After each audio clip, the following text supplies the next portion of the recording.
Is present. Ms. Smith? Present. Ms. Smith is present. You have a quorum.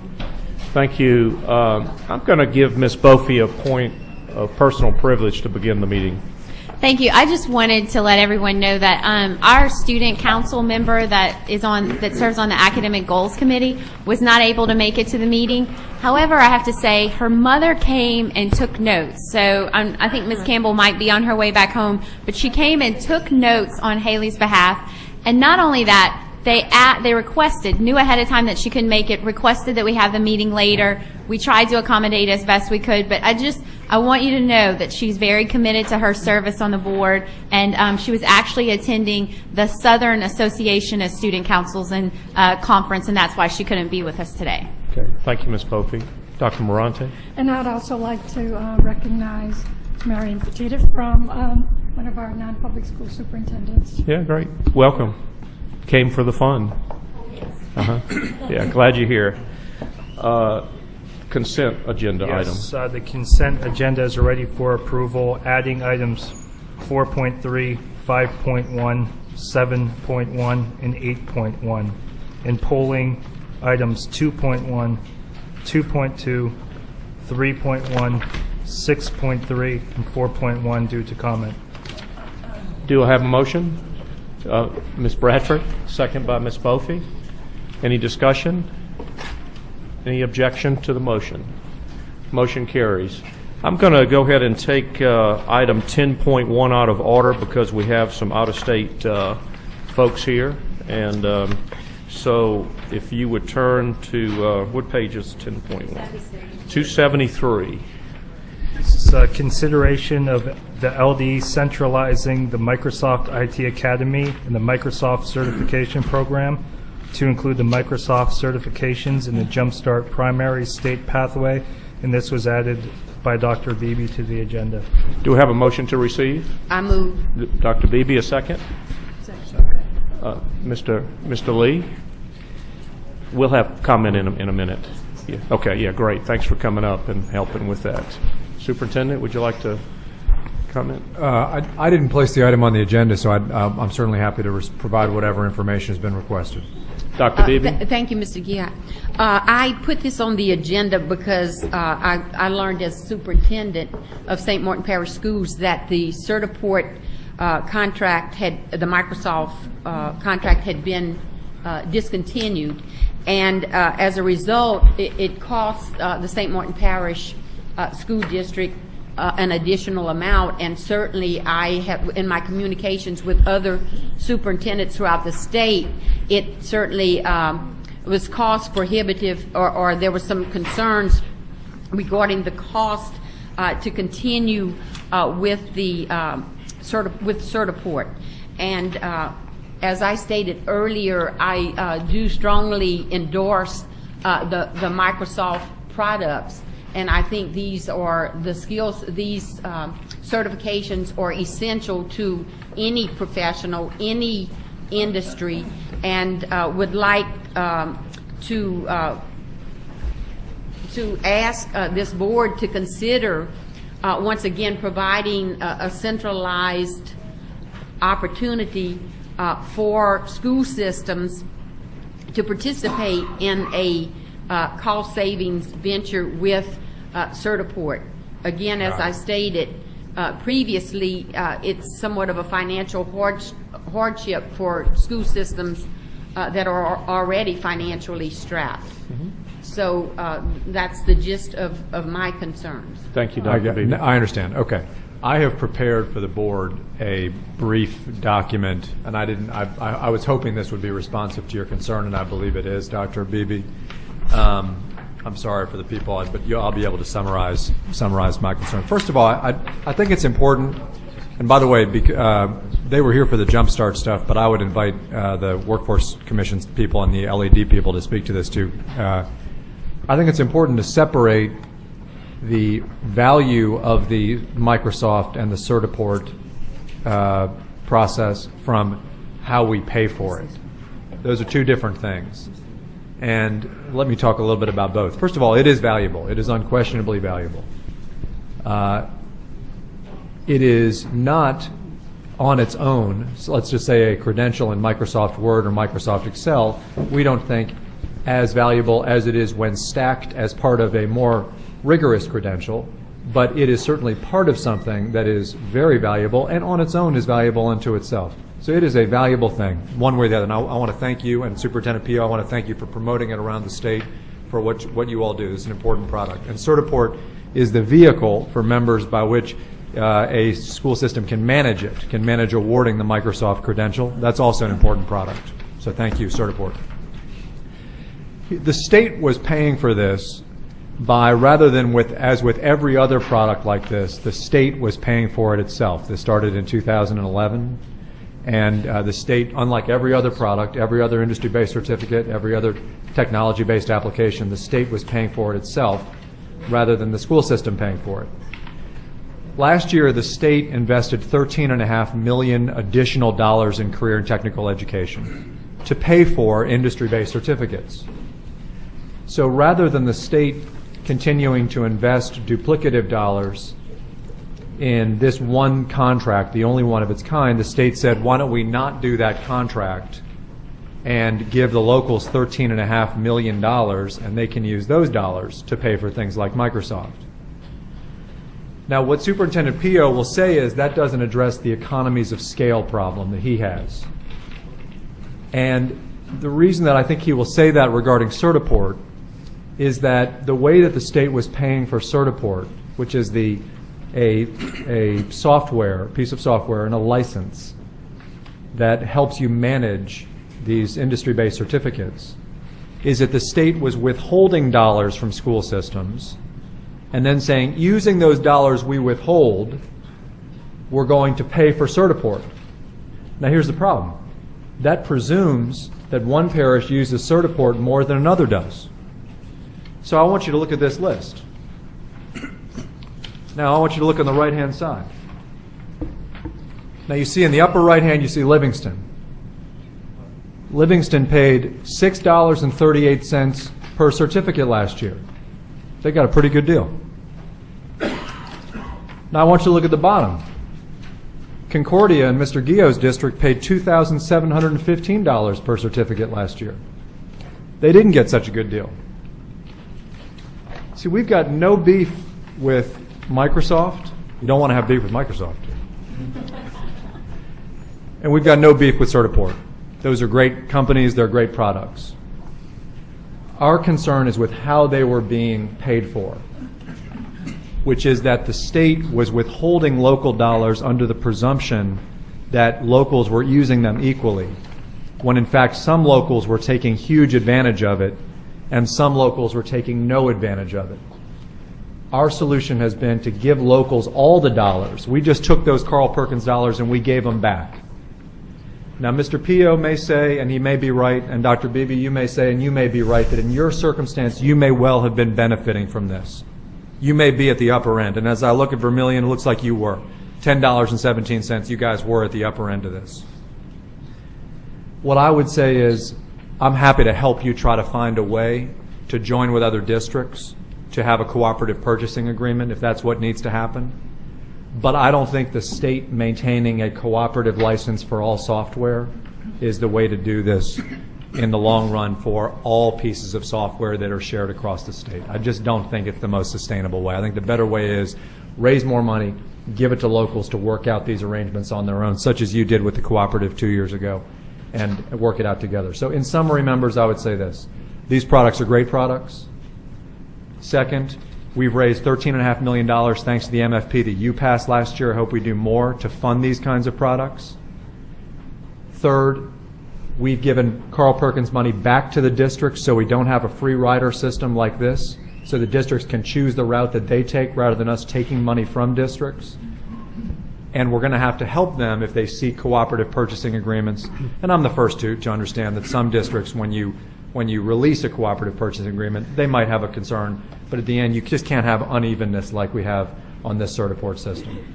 Mr. Chairman, thank you for the opportunity to give the report. Thank you, Superintendent White, for those statements. Any discussion from the board members? But Superintendent White, with the termination of the contract, with the contract, because of the usage, if you will, districts would have received at a lower cost. No, ma'am. No, half of the districts would have received it at a lower cost. The other half don't. In other words, with Certiport, Livingston was doing real well, but then I look at the bottom here and it looks like there are some districts that are losing money. In other words, we were holding money back. That's money that wasn't going to school districts because we were presuming how to spend it. Well, some districts are taking large advantage of it, but for some districts, that's money that could have been spent on other things because we decided how to spend it. You know, they weren't getting to spend it on those things. So again, I'm not saying that it's a right or wrong thing. I understand the position. Clearly, Superintendent Pio took good advantage of that situation. And if he's got a proposal on how he can get shared economies, whether it's through University of Louisiana, for example, I know they volunteered to step up and help with Microsoft. I'd like to help do that. But I don't think the state's role should be to withhold dollars or to restrict dollars to create economies on every piece of software. Because I don't think clearly in this case for your Concordias and for your St. James's and for your LaSalle's it worked real well.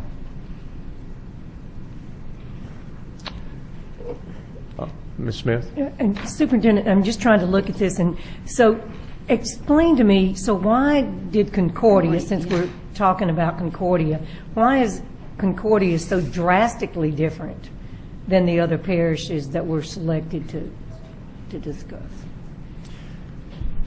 Well, it looks like a couple things happened in Concordia. They looks like they took a very small number of exams, and it looks like the exams were passed at a relatively low rate in Concordia. Only 7.1% were passed. But even then, you know, you look at so I think that's why that one is so high.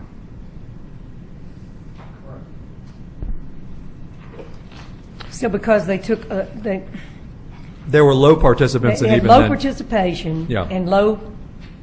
Was that the main cause? The low participation. low participation. Yeah. I mean, bottom line is, if you participate really high, you benefit from a free rider system. If you participate really low, you hurt from a free rider system. And here, people are coming today to advocate for a free rider system. I understand that. The people who are coming to advocate are the free riders. I understand that. That's the nature of things.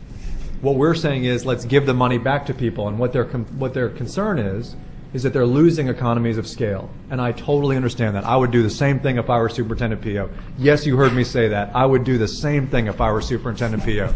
Yes, get it on the record. I want it on the record. I'd do the same thing. The problem is, I don't think the solution to his concern is to create a statewide contract for licensing software. I think the solution is to work with an institution like the University of Louisiana, which did step up to do this, which is to say we'll be the binding group to contract for everybody for the Microsoft certificates. Now, I think they've had a hard time doing that. I think they've, for whatever reason, had a hard time finding enough, for Certiport, I think they've had a hard time, for whatever reason, finding enough clients. I don't know why that is. I'm going to go to public comment, and so we can hear I need to understand that side of it. So, Superintendent Pio, if the rest of you would come up to the table, whoever was going to speak, I have several cards, and we'll call on you.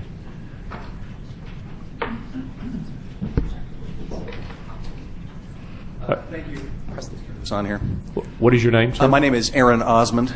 I represent the Certiport business worldwide, and I am here to just share a couple of quick comments. I've left in front of the committee a copy of a presentation that we don't have time to go through in detail, but the primary purpose of that presentation to you is to give you perspective on a whole other issue that's related to this decision, and that is the viability of the MOS certification within the current system by removing it from a core to a component of more of a complementary certification path within the current accountability system.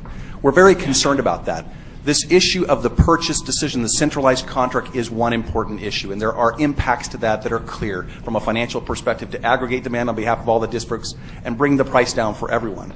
But the other big impact is that we've changed now from a state level the fact that MOS is no longer part of the core. It's now a complementary component at the regional level.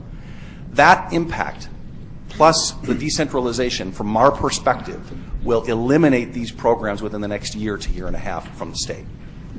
And that's a big concern from a Certiport perspective. And what we wanted to present to you in this document that we've handed out is to give you perspective that we wholly disagree that Microsoft Office skills are not foundational to getting a job or direct and impactful into getting a job within the state. In fact, as you look across the United States and around the world, these certifications are being identified as primary influences for students being able to get jobs and internships immediately out of high school. And we recognize that your Workforce Commission has made a different recommendation. But we have provided data there that clearly articulates from multiple different sources that these certifications, in fact, do provide clear pathways to jobs. And yes, as the superintendent identified, they are foundational skills. The unfortunate reality is, though, that within our public education system, many foundational skills are insufficiently taught. And businesses are frustrated that they are unable to get students that have those basic foundational skills to succeed both in a college environment as well as in a career environment. The MOS certification from Certiport's perspective is a foundational critical skill set that is a resume differentiator, as well as an opportunity to get internships and jobs in the Louisiana marketplace. And we identified in the research that you have in front of you that over 3,900 jobs available right now in the state of Louisiana specifically call out the fact that MOS, Microsoft Office productivity skills are a minimum requirement to enter into the job across multiple trades and industries. So we're concerned that the state of Louisiana has achieved such amazing success, and I'll give you an example. In the last 3 years, you have given out over 60,000 exams to students. You've certified nearly 20,000 students in the state. One of your students made it to the worldwide competition representing the state of Louisiana for a competition of Microsoft skill sets across the globe. You have done a fantastic job, and at this point, we are now going to step backwards if we can't readdress that decision relative to putting Microsoft Office as a core skill versus a complementary skill. And with that, I'm open for any questions. Thank you, Mr. Osmond. I think what I'll have is we'll get public comment. I'll have a question, but it may filter out in the other comments. Fantastic. Okay. Thank you. Would you want me to describe what he's saying for the board, or would you like to You want to go ahead through and listen? Yeah. Paul Strahura. Okay. Yes, sir. I work with Certiport. I'm in the trenches with the schools, and with the changes that has happened this last June, the consistent response I've got from teachers, superintendents, CT coordinators was that they value this program. They see the value that it provides to students. We have had many schools opt in for this year in spite of challenges with costs and with a lack of accountability points to the degree that Microsoft should be, we feel, at the core level rather than a complementary level. So our hope here is that we can move forward in perhaps a task force to examine how we could put this in a position where more accountability points are assessed with Microsoft Office certifications. Thank you for your comments. Lori Ham with Microsoft. Hi, thank you. I just want to say, appreciate the support and the partnership with the state in supporting this with the IT Academy. We've seen great adoption across the U.S., across multiple states, and that is increasing, and appreciate your leadership there. Our main goal is to help the students, help them with their education, with job skills, with job futures, and that's what we're here to do. And we are committed. We partner with Certiport and partner with the state. We want to work with your budget that makes sense, and obviously we need the economies of scale. And we want to support the schools that are successful in deploying this in the best way we can. Superintendent Pio. Jerome Pio, Superintendent for Milligan Parish School Board. I just want to take us back a couple of years.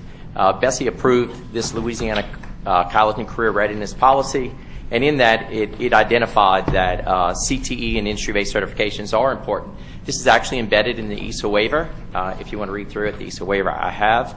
We have an act, which was the College and Career Readiness Act, Act 257 of 2009. By 13-14, 10,000 industry-based certifications the state set as a goal. Just through Certiport, and last year, they hit a little over 9,200. Also, in that, part of the in the ESA waiver, all high schools throughout Louisiana with a graduation rate below 80% have to prepare a dropout prevention plan. And in that, there was a recommendation on page 71 of the ESA waiver that actually states that industry-based certification will strongly indicate college and career readiness. These are the industry-based certifications Vermilion actually adopted, and we utilized Certiport. Every one of our teachers teaching technical courses, everyone is certified in their area, so that they can provide those certifications at the end of the year. We have done what the state has asked. And the question that keeps coming up is why? October 17th, Louisiana achieves historic gains. So it was October 2011. And it actually states investments in CTE, dual enrollment, and IBCs, and the numbers of students earning industry-based certifications has increased 89.6%. Again, industry-based certifications. August 15, 2012, Mr. Lee and Mr. Garvey, y'all approved the Certiport contract. August 15th, these are internationally recognized certifications that y'all approved. So why are we here today? Because on June 13th of this year, State Superintendent White sent a letter or made a phone call that actually canceled the contract. We were entering the third year of a contract. We utilized the first 2 years, which was 5% of our Perkins funding. And how Superintendent White discussed, our 5% was $5,000. And how were we notified that the state canceled the contract? And you know how I am, I like to dig. Well, number 24 of our Perkins email that came in, number 24 actually states, in the past, 5% of budget was required for IT Academy contract. This expenditure is not required for 2015. This was July 10th, 2014. Buried in number 24 in a little note box. That's how districts were notified. Then we received another email later on that stated that they no longer would be having these certifications. Jeff Davis and Mr. Brian Lejeune would like to have been here, but he had to leave to go back, and so did Ms. Doris Voce. But our increase went from $5,000 to $25,000. Yes, we utilize it. But Livingston, they had an increase of over $30,000 in their contract. Rapides Parish went from $17,400 to over $44,000. So Superintendent White and economies of scale, I wasn't going to use that terminology, but how can you sit there and say that this is that districts that weren't utilizing these certifications, we should have been in those districts, working with those teachers, working with the superintendent, saying that there is, this is a great pricing structure. You have another year, they just weren't utilizing it. And if I was being held accountable at a state level, at a district level, and I had made a decision like that, my board would have held me accountable. I really want to know, Superintendent, who's holding you accountable for this change in a contract, the drop in this contract? Because I'll tell you, you just took Louisiana from the digital age, and you put us back to the Stone Age. I just like to leave it like that. Thank you. Okay, Superintendent, would you like to respond? Thank you, as always. We used a digital communication June 16 in the superintendent's newsletter to send a detailed memo a month before you evidently got the memo to explain exactly how all this happened. So I want to be first clear about that. There was a June 16 memo that went out detailing all of this. Secondly, to the board, we've gone now away from talking about the funding aspect of it to talk about the accountability aspect of it, and that's driving a lot of this. It is true that the state, as part of Jumpstart, made a shift toward credentials that lead either toward community college credit or toward workplace stature. Now, that doesn't mean everybody's going to walk into a job at ExxonMobil, but it does mean that we want the credential to give you a leg up. And we believe that, as a couple of the speakers said, that the Microsoft credentials are foundational credentials. That's like taking a course. They fold into larger credentials, but they themselves are not credentials that are meaningful in higher education or in the workplace. They're helpful. They're helpful on a resume. They may be helpful on a transcript, but they unto themselves are not meaningful in higher education as a credit or in the workplace as reflection of workplace skills and a job offer. As a result, you can use them in Jumpstart. They are totally applicable in Jumpstart as part of the pathways you just approved. In fact, these courses are listed in that, and they're approved as part of that big book that you just approved. They just don't stand on their own. We're upping our game, and they're part of a sequence of courses, not just on their own. In other words, a kid to take an industry-based credential now doesn't just take 2 or 3 courses. He or she takes 6 to 9 courses. And Representative Fannin gave us more space in the diploma to allow for that. So I don't say any of that to, I know Jerome and I were kind of joking back and forth. I don't say any of that to disparage any of you. And I do agree that, and Aaron, I appreciate you coming all the way from Utah to be here. Thank you. That we need to work this out. Because Jerome's right, this is important. This is a good foundational concept. The one thing he and I may disagree on is past administrations did push this. He's right. I think we need to be real with kids when we say this is an industry-based credential. It is, but there aren't industries that are going to say you're immediately ready for my industry just because you can do this. You know, and that's really more where we want to be. So I say all that to say we think you all have a great product. We want to expand it, but we want to do it as part of a sequence of skills that leads to a more terminal credential. And how we get it right to scale the Certiport services at an expandable, affordable cost is something we're going to have to work on. I agree with you. Mr. Osmond, I'm curious. You indicated that you thought that considering the shift, and I'm asking this in light of Superintendent White's explanation, that you thought that this will be eliminated. Students won't be taking this certification. Why do you say that? Well, from our perspective, what we're seeing is that schools are making a cost-benefit decision. When they look at the cost of these programs versus the accountability points available to them currently now, the cost is not worth it. And so they will pull away from these programs in favor of less costly solutions that can achieve the same accountability point outcome. And you know, I respect the superintendent's perspective on this, but what we're seeing is the complete opposite. These certifications are directly leading to internships with major corporations. Students are being invited to take jobs with just the MOS certification. And that's not just in Louisiana. That's across the country and across the globe. So we see significant interest in this certification for companies to be able to validate, yes, these students have these baseline certification skills, baseline productivity skills, but the certification in and of itself, Superintendent, is enough for businesses. With respect, your analysis is off. The issue isn't that people are turning away from Microsoft. The issue is that people are seeking other things in much greater numbers. In other words, people are now seeing that there's money, accountability, and much greater support among industry IBCs, whereas you guys had a huge piece of the market before. There's now a whole bunch of other IBCs where there's actually money, support, and rewards that before there weren't.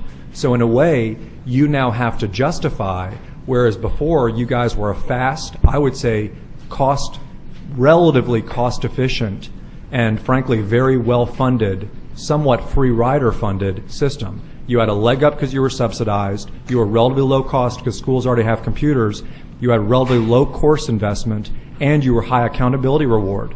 We've kind of flipped that on its head. Now there's a bunch of really high accountability reward, high growth, high wage, but also high funded IBCs in the system. And so you kind of got to justify your value proposition to schools. But that's what you guys do, I would assume, for a living. I mean, outside of those antitrust issues, you know? So, you know, all things considered, like, I think this is a place where this is like your sweet spot. So I'm sure it'll all work out. Let's work together on it and we'll get it done. Mr. Superintendent? Mr. Lee? It sounded to me like this is a good situation for reasonable compromise, and if they would offer at least a 75% discount, might make it. which I'm sure they'd want to do in order to gain business. I think a discount is in order. So relatively speaking, on a unit basis, I mean, obviously there's been an increase in price because your volume's down, right? Well, the number of sites that are participating were down roughly to half the number of sites we had under the original state contract. And I'll just say publicly on behalf of both Certiport and Microsoft, we are confident that we can come up with a great centralized contract, even if the state is not involved directly. If we can find a way to aggregate the demand on behalf of every district in the state, we will figure that out. We're really not worried about that piece. In fact, from our perspective, a centralized, decentralized purchase, that's something the state can work out. We are more concerned about the perception of the certification itself and its value within the state's accountability system. We would ask, on behalf of both the districts and also our own companies, for the opportunity to have a meaningful sit-down committee where we could have that conversation with your Workforce Investment Board, with members of this board, and with anyone else that we think would be viable to be in that setting, and talk about the true reality within the business space around these certifications. And by the way, just as a side note, Certiport represents multiple certifications. We have Adobe, Autodesk, HP, etc. We see all of those certifications in the demand in the marketplace that the superintendent's talking about. We still see this certification as a high-value, high-demand certification that ought to be reconsidered for core accountability points for the districts to make that decision themselves, rather than look at something else and then decide to move away from it simply because it's more cost-effective. Well, thank you for being here. We have some other comment cards, so we're going to move to that. And thank you so much for your input. I should note that Aaron is one of the, I would say, foremost education policymakers at a legislative level in the Utah legislature. Thank you. And I was invited to join him for a policy briefing in Utah, and they have I was blown away by what, I know you may feel differently sometimes, what a well-managed state they have. Just thank you for being here, and kudos to you for everything you've accomplished. It's an honor to be here. Thank you very much for the time to speak to the board. Thank you. Appreciate it. Yes, sir. Mr. Gill, if you will, you can call the next individuals up. But I would like to ask, based on what this gentleman said, are we going to have those meetings, those discussions to discuss the value, or is that off the table? Let me ask Mr. Gio, are any of the people you're calling to comment, are they part of that body? Because I believe we have the Workforce Commission, LED. I think we should hear from those people, because I think those people are the decision makers that actually were called for before. Yeah. And School Board Association and Ms. Berrios. I'm going to go to the Louisiana Workforce Commission, David Helveston. And Susanna Schoen. And Scott, if you'd come on up, and Ms. Berrios, if you'd come up, please, and be ready. David Helveston with the Louisiana Workforce Commission, also the director of the Workforce Investment Council. And before we dive into this, I just want to say, at the Workforce Investment Council... Would you pull your mic a little closer, please? The Workforce Investment Council, Thanks. Which is mainly composed of business and industry. This Jumpstart initiative is one of the most exciting things that's happened in the state in the last 8 years. And the business members of that committee could not have been more excited when Superintendent White came and spoke about the progress that has gone on, what happened this past session, what's happened over these few short months. So I really commend the board, Superintendent White, the staff at DOE for all of the work they've done in this short little time frame to get all of this done.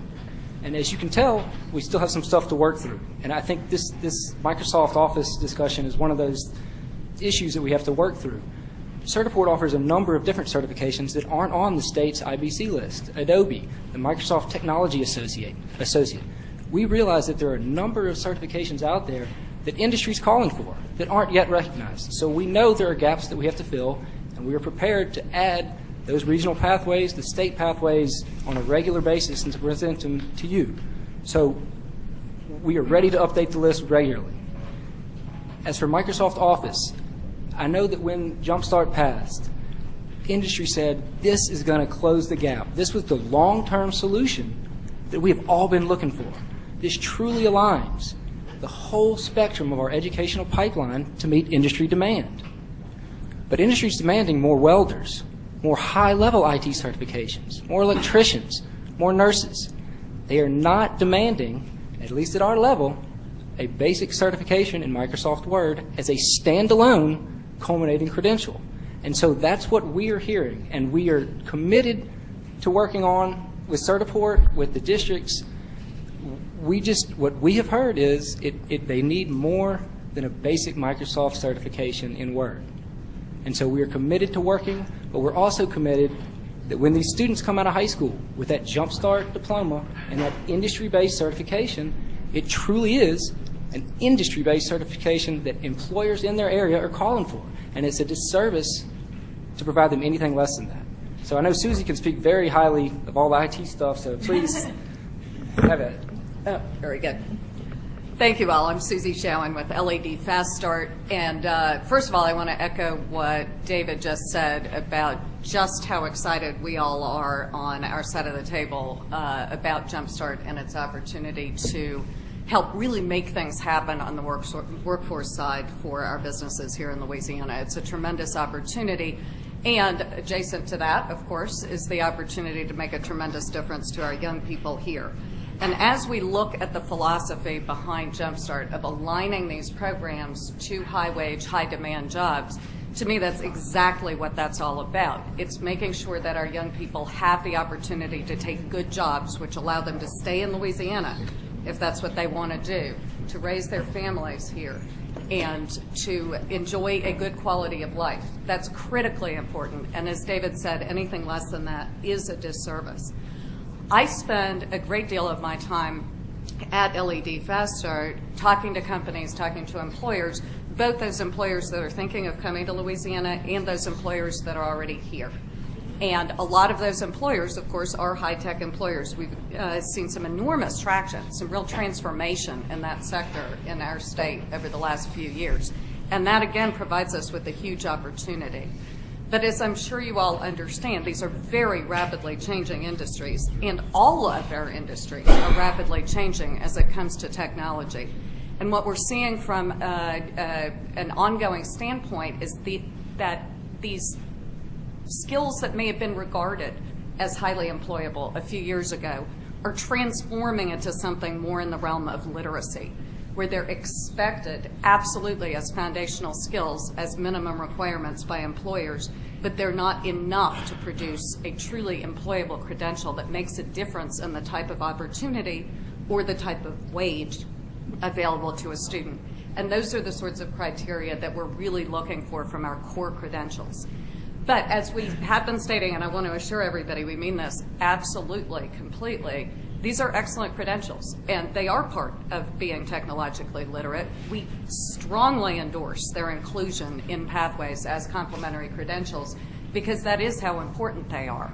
And there are a number of pathways out there that provide students with real, attainable, and employable credentials that include the Microsoft Office certifications as those complementary credentials, which will help to make them more employable. So those aspects of it are very important. But I also want to say that, you know, as we've been saying, in our conversations with industry, we are not hearing that they're crying out for these credentials. They're crying out for multiple credentials. I'm sure all of you hear about that quite a bit yourselves. They're not crying out for these credentials.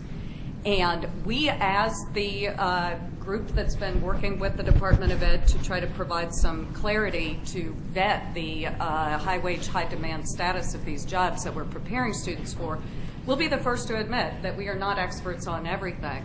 But we think it's critically important that if we're going to revisit this, which I want to emphasize, we're happy to reconsider any of these pathways at any time. But if we're going to reconsider them, we need to hear from Louisiana businesses that are telling us that this is something that matters to us. We care that you offer this credential as a core credential. We will offer students employment opportunities and wages if they have this credential and no other credential versus students who don't have that credential. Do you think some of that is primarily the 4- and 5-star jobs that Jumpstart's focusing on, primarily the crafts? Outside of the crafts, this is a foundational need. I mean, anything outside of welders, I mean, even at that stage, they need some of this. But do you think that's why, I mean, the people you're talking to are more craft-oriented? Actually, I think that's an excellent question. First of all, when I'm talking about talking to people, believe me, I don't just restrict myself to the craft people. We do focus on the 4- and 5-star jobs, but I should emphasize that there are many of those that are nowhere close to a craft type of position. There are many of those that are more administrative, more clerical, more financial in nature, some of the supervisory positions that people might get as a result of being in the workforce for a while. All of those types of positions do require some sort of, capacity to work in an office environment. Even those types of positions, though, we're not seeing that the employable credential is something along the lines of Microsoft Office. It would be more sophisticated, higher level IT credentials. It would be customer service credentials. It would be some of the medical coding credentials, for example, something like that that really demonstrates that a possessor of that credential has job skills directly related to that position that are not easily found in the marketplace. Thank you for your comment, Susan. Mr. Richard? Thank you, Chairman Louisiana School Board Guillot. Association. Thank you. I have the pleasure of serving on a couple of committees with these folks, and it is great times as we see everyone collaborating to try to meet the needs of the workforce boom in Louisiana and make some adjustments in our public school systems. And we want to be part of the solution and not the problem, or an impediment to progress, or an impediment to raising the bar. I think the majority of the outcry on this particular issue with Certiport has to do with timing and access. Many districts struggle for financial resources, and this presented an opportunity to be able to offer these courses for some of our most needy students in parishes across the state, where districts could shift dollars to fund other things that were just as important. And the timing of the cancellation of the contract, the issue, for those of us who worked in high school schedules are made in the spring. And when you cancel a contract and have to readjust master schedules in many of our high schools due to the massive changes that we're experiencing in public education, it presents a logistical problem on the ground. Most districts are used to that, though, and they've adjusted. I think the major outcry is the fact that this was an access issue for many of our students, and it created an uproar in several of our districts. And we want to continue to work to make this part of the foundational process, if that's where it needs to be, or at the higher levels for some of our students who can go up to that level and can be employable with these skills. We want to be as flexible as we can. And that's why we're at the table today. That in the future, districts had to opt into this contract. It was a 3-year contract. When you make a contract with folks, you expect it to be honored for the duration of the contract. And to cancel it in June presented some problems. But again, we want to be part of the solution and not part of the problem. So we'd ask that you take that into consideration as a board and Superintendent White in the future, and work with the stakeholders, work with the folks who've opted into these type contracts, and try to give them a little more heads up. Thank you. Ms. Berrios? Lee Berrios, retired teacher. When I heard the comment that this wouldn't constitute an industry-based skill, I just thought I needed to get up and offer another perspective, because I think a variety of perspectives is good. Prior to becoming a teacher, I was involved in the real world in a number of positions. And my entry into my first job as a legal secretary was, of course, and that was before not electricity, but just as electric typewriters were coming along.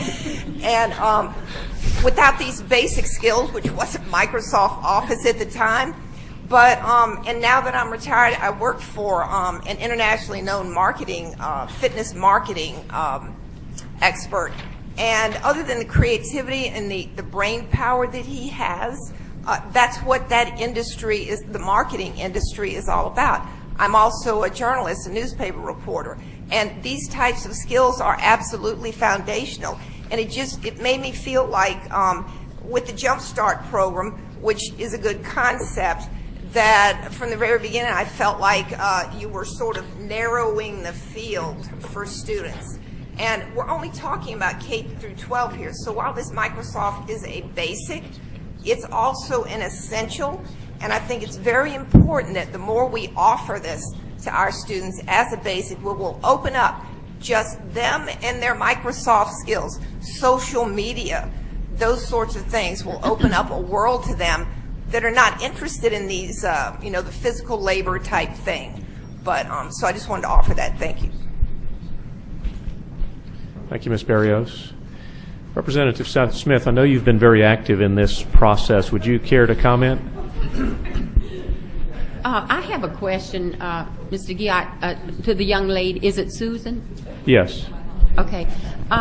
She did put emphasis, she did place emphasis on foundational skills, and I would ask that as you go back to your group or to business, the fact remains if the Microsoft is not a part of the accountability system, there would be no incentive to offer this to our students. And I think that's the key point for us to focus on and for you as a group. And I do know that I've attended several meetings with the Acadiana Regional Group, Jumpstart Initiative Group, and there was, that it appeared to me, great support for these skills. And not that the discussion was there should not just be they should not be offered as a secondary, but rather a primary, because as Ms. Barrios pointed out, we all value these skills, and like I said, and you pointed it out so eloquently, it is a foundation. So with that in mind, as we move forward, I really do support the idea that it becomes a primary rather than complementary. Thank you, Dr. Beebe. Representative Smith. Thank you, and thank you, Dr. Beebe, for those comments. I sit on the IBC committee, and of course I sit on the WIC and the Craft committee as well for labor.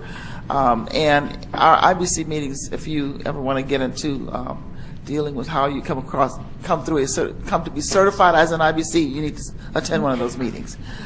They're very, very crucial, and they're very tenuous in the questions and answers that we have to go through to ensure that we're putting the right kind of certifications in for high school students to look at for going beyond their high school years. You're absolutely right. Microsoft is a foundation for almost every job that is listed in the IBC list. Almost every job that we have as a career path, it is a foundation for it. But there's no job that says Microsoft. It's a job as a reporter with the use of Microsoft. It's a job as a drafter with the use of Microsoft. So to say it's a primary does bother me as well to that degree, because it is a foundation. We all have to have that foundation for almost every job we do. And when you look at the kind of IBCs that we come up with and where we're sending our young people out from high school, we want them to be totally job ready with the inclusiveness of that foundation, but not necessarily it being the job that they're going to.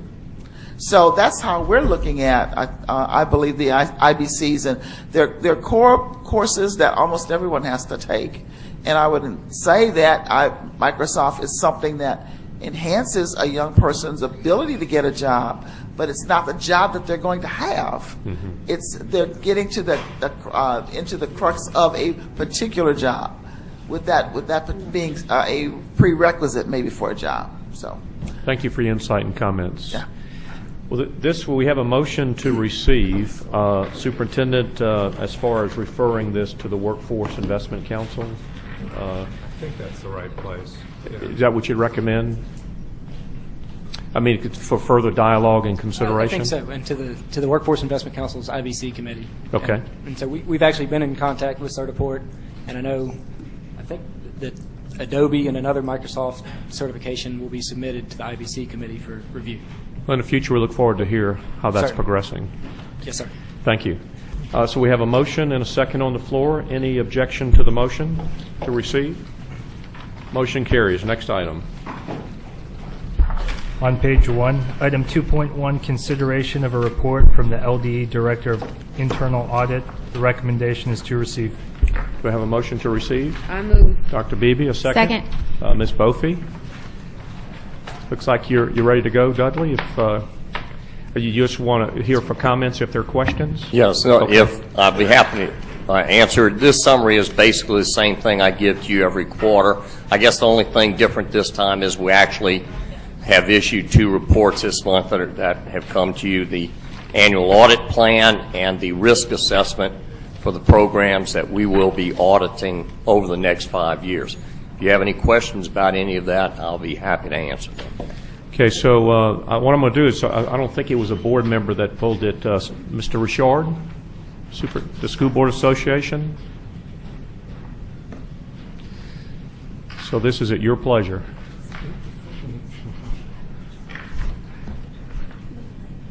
Thank you, Chairman Guillot and BESE members and Mr. Garadell. Good to see you. Had the opportunity to work with him in the past. I guess the reason for commenting today is that oftentimes over the last couple of years we've had lots of discussion about audit findings in local school boards and local school systems and a plan on how to address those issues, and we understand the role of the department. But I felt it was important to come to the table today on behalf of school boards across the state to raise some issues that, and it doesn't affect just local school systems, it also affects charter schools that end up in this process that deal with the fiscal risk assessment and get into the dialogue and the various stages of the process. There are several issues that place districts into these categories. And there's a difference between external factors that may affect the budgetary status of a local school system. There are external factors outside of the district's control versus obvious mismanagement. And in a strange sense, oftentimes the actions of external factors of decisions made here sometimes negatively impact the fiscal status or the health of a local school system. More specifically, when a charter school is overridden here at the state level and the local board is overridden, it does have a negative impact on the financial health of a local school system and may be a contributing factor to a district slipping into that lowest amount of reserves where it kicks Dudley Shop into the business of monitoring those independent audits. And I thought it was important to come to the table and raise those issues, that we're all for accountability, we're all for assistance from the Department of Education in our local school districts, we're all for the process. But I think if you read this report carefully, you'll note that there are several factors that contribute to the financial risk assessment auditing process. And oftentimes, they are delayed in timing. And we've debated this issue in the legislature, last legislative session, and we have some local school districts that are struggling right now with budgetary issues. And we welcome the assistance of the department to follow the laws and to help our local school boards and our local superintendents, especially local administrators, to take care of those issues that often cause audit findings. You may have scenarios where a common audit finding is a lack of a segregation of duties within the accounting division of a local school system.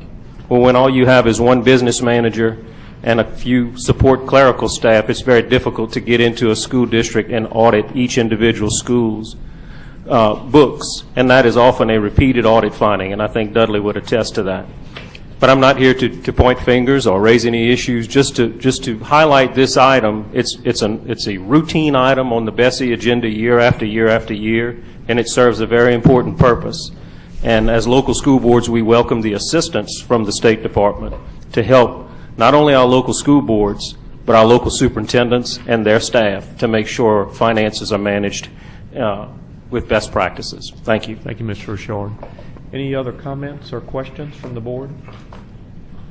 Any objection to the motion? Motion carries. Next item. On page 5, item 2.2, consideration of LDE contracts of $50,000 and under, approved by the State Superintendent of Education.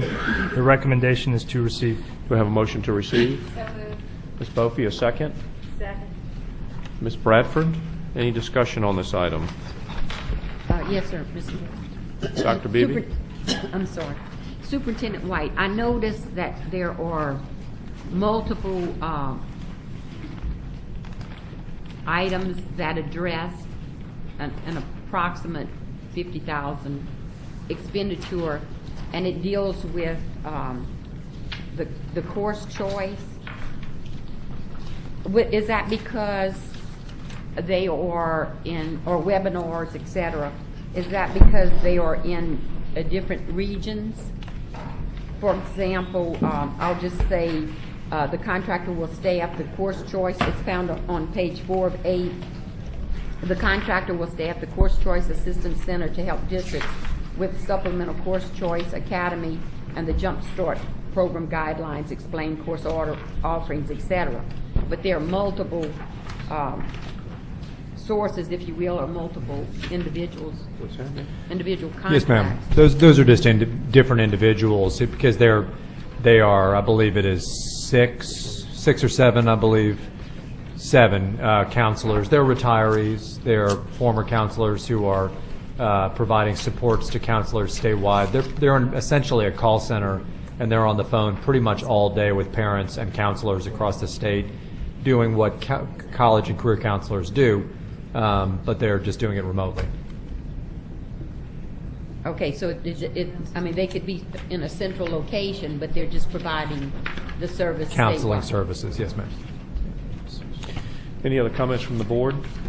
Have 2 comment cards. Sean Fleming and Ms. Barrios, if you'll come on up.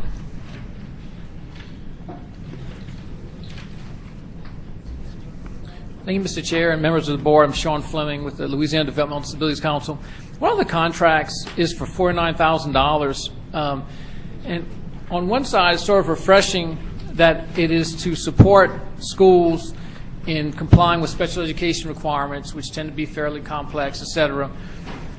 On the other side, it seems to be only focused on schools in Orleans Parish. Through discussions, and the council's been running the Act 833 steering committee, there have been a number of issues put on the table about the lack of information, training, and support to schools related to special ed. And so it does seem that, and actually it was a recommendation from that committee, to expand the technical assistance and support to all school systems. I'm going to share with you a little bit later an apparent need for that statewide. And so I just have a question or a wonderment of why these state resources, first of all, it's not IDEA, it's not federal dollars, and it's not statewide. And so why are we restricting that support and service to that single community and not expanding it as I've heard many stakeholders request? Thank you. Would you like to respond? Well, it's $1 per child in that district. It's a community where the state took over running the school system. You know, that's one of the functions that the state has, is to run that school system, and it has a huge number of students with among the most severe disabilities. So the expense is high and the need for support is high. It's also a charter school system, and my experience was that the relationship with support entities outside of Orleans Parish, such as La Silla, was not always a tight support relationship. And so providing that support service is important. We think it's a good investment as it provides the special ed directors there with the support services that are helpful to help their kids. But I'm open to expanding it statewide. If there are those services needed statewide, I'm certainly open to that. Yeah, I mean, I think it certainly sounds like it is, from all the reports I've heard, it does sound like it's needed to have support there. It's exclusively there. Like you said, it's $1 a child, and I did that math. So then we're looking at, about $1 million if you went statewide to commit. And I guess it brings up another, the lack of support. And my council, about a year ago, maybe a little bit less, I think it was a year ago at our meeting, we asked the representative from the department, how many people provide technical assistance and support and special ed around the state? And the response was there are 5 network teams, and each team has up to 2 people who support local school systems and special ed. So that's between 5 to 10 people statewide. The numbers of people who used to work in this building who knew special ed and supported it and provided guidance to policies and to local administrators has been decimated over time. And it's clearly not adequate. It's basically what people keep saying. And so when I see this, it's concentrating a lot of energy, and I think that in Orleans Parish they probably need, this is probably less than one person's effort. The problem is the need is statewide, and it feels like that need is being ignored. Thank you. Ms. Berrios? Lee Berrios, St. Tammany retired teacher.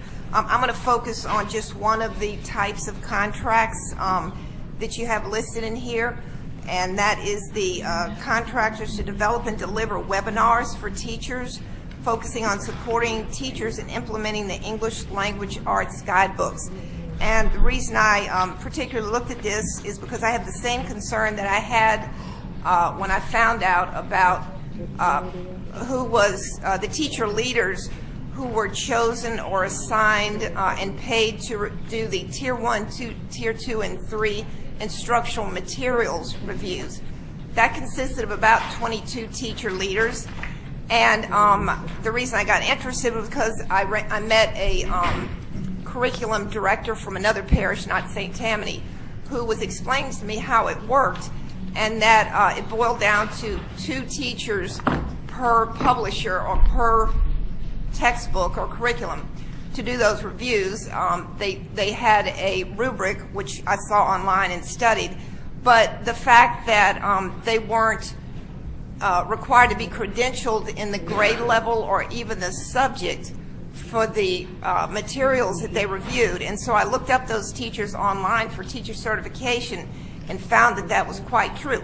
So I'm concerned here, and I did basically the same thing, and I found the same problem with these people who are supposed to be developing webinars and presenting them to English teachers, to the teacher leaders, I assume, not being credentialed in the areas. Some I couldn't even find on the state website as being certified. So I hope that BESE looks at those before you approve those, because I'd like to know that we have a very quality and capable people doing these things, teaching the other teachers in the state. Thank you. Thank you, Ms. Berrios. Before I call for the vote, I'd point out, I was just clarified on page 36, the name that should be in the backup information is Louisiana Special Education, and up in the top right-hand corner, it's actually noted as the Louisiana Co-ops, and that should be the special ed piece for clarification. Any further comment on this item? Any objection to the motion? Motion carries. Next item. On page 54, item 3.1, consideration of quarterly report of expenditures and budget balances of HG projects for FY 2013-2014. The recommendation is to receive. Ms. Bofi, second. Mr. Garvey, thank you. Any discussion on this item? What page is that on? It's on page 54. While you're looking, Ms. Berrios, you have a comment card? Oh, I'm ready to ask my question. Okay, Dr. Beebe, go ahead. This is after the fact, am I correct? This is July 1st, 2013 through 2014, so I would say that it's just to receive. Yes, ma'am. Okay, it's to receive, okay. Ms. Berrios, would you like to just stay up at the table? No. Just go ahead. I'm wearing out. I was asked actually to make these comments on behalf of Debbie Moe, who had to leave.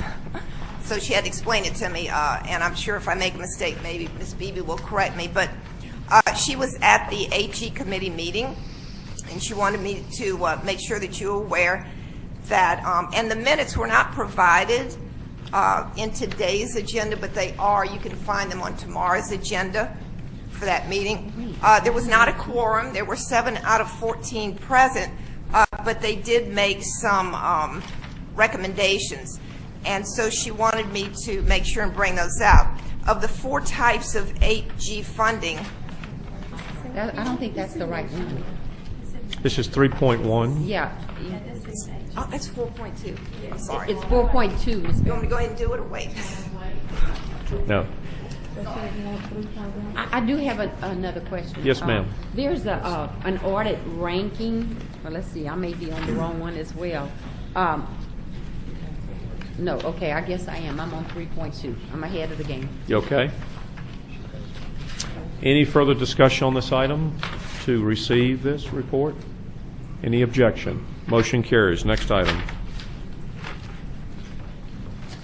So on page 72, item 4.1, consideration of HE program and budget revisions and/or progress reports on statewide or block grant programs for FY 2014-2015, Early Childhood Care and Education Network Expansion Grant. Recommendation is to approve. Do we have a motion to approve? Yes. Ms. Bofi is second. Ms. Bradford, thank you. Ms. Bofi, I guess, no? Any, I guess it was pulled, wasn't it? Marian Fatata? You want 4.2? Okay. Okay, so this was on consent then, so it was pulled for that. So any further comment? Any objection? Motion carries. Next item. On page 81, item 4.2, consideration of HE budget funding cycles, activities, building the budget for FY 2015-2016. The recommendation is to approve. Do we have a motion? Yes, so I would like to split this into two parts, if that's okay. And the first part is to discuss what you see at the beginning where it says, staff recommends a total allocation of $24.5 million for fiscal year 2015-2016. This amount is based on the latest treasurer's estimate of $20,850 and the use of $3,650,000 of carryover funds. Included in the total is the recommendation that the allocation for management and oversight is set at $651,047, and the allocation for review, evaluation, and assessments is set at $150,000. I'll accept it in two motions. Okay. Yeah, so that's really the total funding level. Yeah, with that's the administration fee. That's exactly right. So that's the first motion, and I need a second, and then we can discuss Ms. it. Bradford, second it. I'll open it up to discussion to the board. So this piece is basically about the amount that we will allocate, and then we'll have a conversation about how we can go about allocating that amount. Just for some background information, we had a conversation, the work group had a conversation about this, I believe, in July, and talked about the total. So we're looking at a total of $24.5 million for this year. And I believe the comments are relative to how to spend it, not necessarily the total. Which, if I'd point out, is an extra $500,000 over the funding for this past year. Yeah, actually, It's more than that. Because you have carryover. Yeah. $3 Yeah. to $4 million. Yeah. Okay. And then our, is it management and oversight is less? Is that right? It is. Okay. Okay, so. Dr. Beebe, go ahead. You can go if you want. Okay, well, I just want to just make a statement because I'm going to have to step out in regards to how we should allocate the funding due to districts and the department having to have the lack of funding last year and even coming up this year. I'm just going to recommend that we keep it 50-50. Ms. Hill, if we could, we're dividing it up. Right now, that this motion is just to set the amount and agree upon the amount. The next motion is going to be to talk about how we're going to divide it. Can you hold on a few minutes, or you need to leave now? Okay, go ahead. Yeah. I'm going to wait. Okay. Then I'll have to step out. Okay, any other discussion from the board on the totals? Okay, so we have... Well, wait, then that raises a question. Now, you're saying that's just the overall budget amount. That's not how it's going to be dispersed. That's correct. With the administration fee. It's the overall amount in the administration fee. Mm-hmm. Yes. And we can, so we just, one of the things that we have to establish is how much money we're going to allocate. And so we'll break this conversation up into two pieces, one about how much we're going to allocate first, and then we'll have a conversation about how to go about doing so. Okay, so I have... Their comments are relative to how to allocate, I believe. I got nods from the audience on that. Sorry, yeah, all three? Okay, so we'll hold off on the comment on I that got piece two then. nods. I don't know who the third person is. I have them. Okay. Okay, any further discussion on that, on this motion? Any objection to the motion?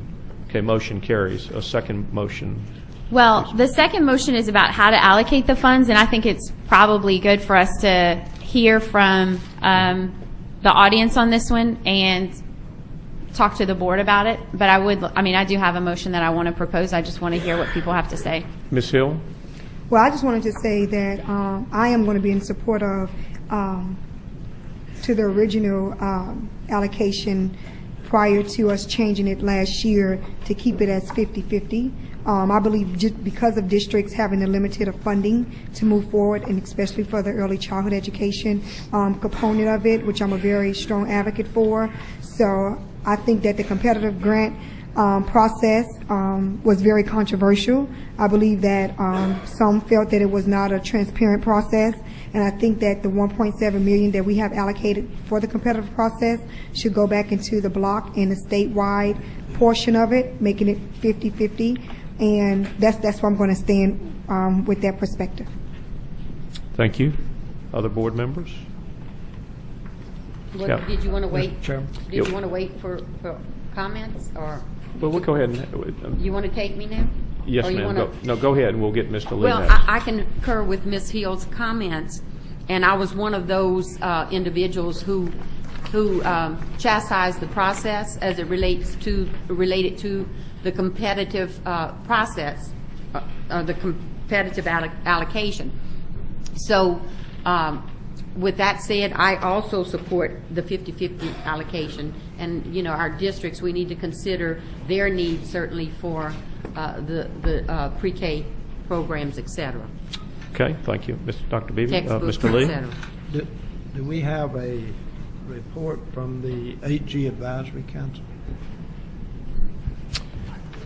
I believe the chairperson is here. Pardon me? Please speak. If she wants to. Oh, I'm sorry. I think Mr. Lee asked about a report from the Yes. Energy Advisory Council. I was going to say I believe the chairperson did put a card in. We have... Okay, we do. Yeah, we do have a card. Ms. Fertitta? Yes. Okay, so we can... I don't know if you're ready for comments. Yeah, we're going to hear from him. Okay. Sorry. Let's go. Let's do that now. Ms. Fertitta? Can you call them all up? Yep. And Ms. Barrios, if you'd come up, and Mr. Richard.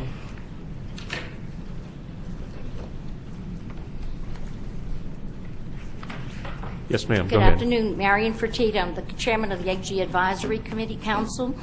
On September the 3rd, the council met, and the council is comprised of educators from across the state, from an AG evaluator, legislators, the president of the Louisiana PTA Association, and we had much discussion about the 15-16 funding and made recommendations. We, after getting input from everybody, we presented the following recommendations, which you have in your packet, but I'd like to review them with you. We came up with a recommendation of 55% of the available funds would go for block grant funding. 1 second. We're trying to find the recommendations. Are they in there? Where are It's in the board packet. It's not in. It's part of the main agenda item for tomorrow. Okay. Okay, so we are asking for 55% of the available funding to go to the block grants. Since this provides the most options for our school districts in addressing the 4 priority goals, which are high quality early childhood education, college and career readiness, leadership development, and technology and innovation. We ask that 41.6% goes to statewide funding method for the State Department of Education or for their critical goals, for 2.6% for management and oversight, with a 0.61 for review, evaluation, and assessments. We also recommend that you eliminate the uncategorized special projects and the competitive grants for the 15-16 funding year. The order of this funding we feel is in the best interest and would make the most difference in the education of our students in Louisiana. We've had a lot of talk about the high schools and Jump Start and where they go, but a lot of the AG funding goes to fund early childhood education, which we know is a priority in the state, but the funding so far is not available. So many of the districts use the AG funding for pre-K-4 programs. So we respectfully ask that you consider our recommendations for the 2015-16 funding cycle, and we thank you. Would you please, do you have the dollar figures there?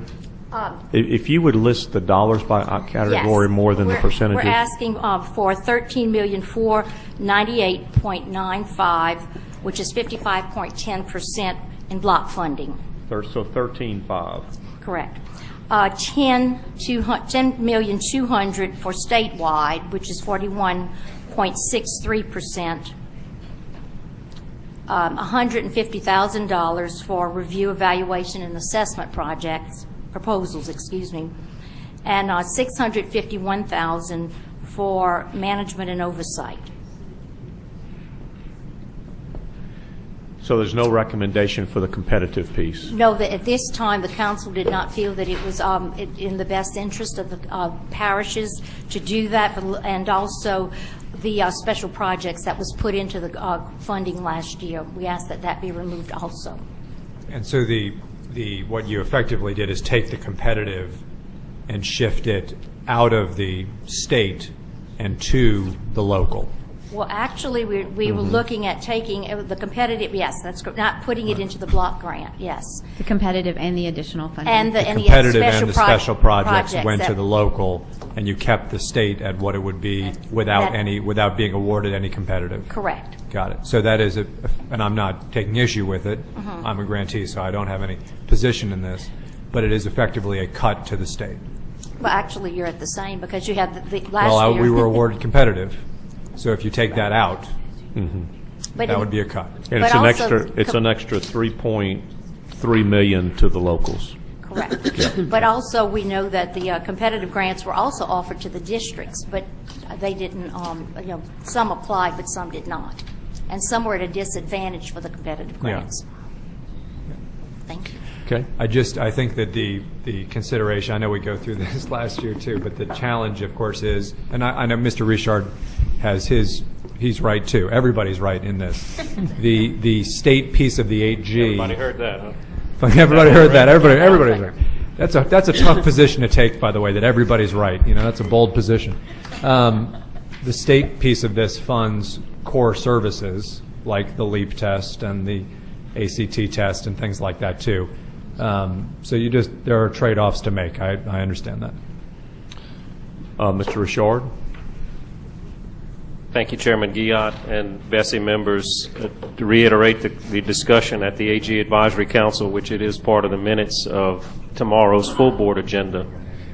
Again, the uncategorized special projects, $1 million is our understanding. That's dedicated to a project to create unique student identifiers at the department level due to some legislation that was passed in the most recent session requiring the department to move to a unique identifier student information labeling system.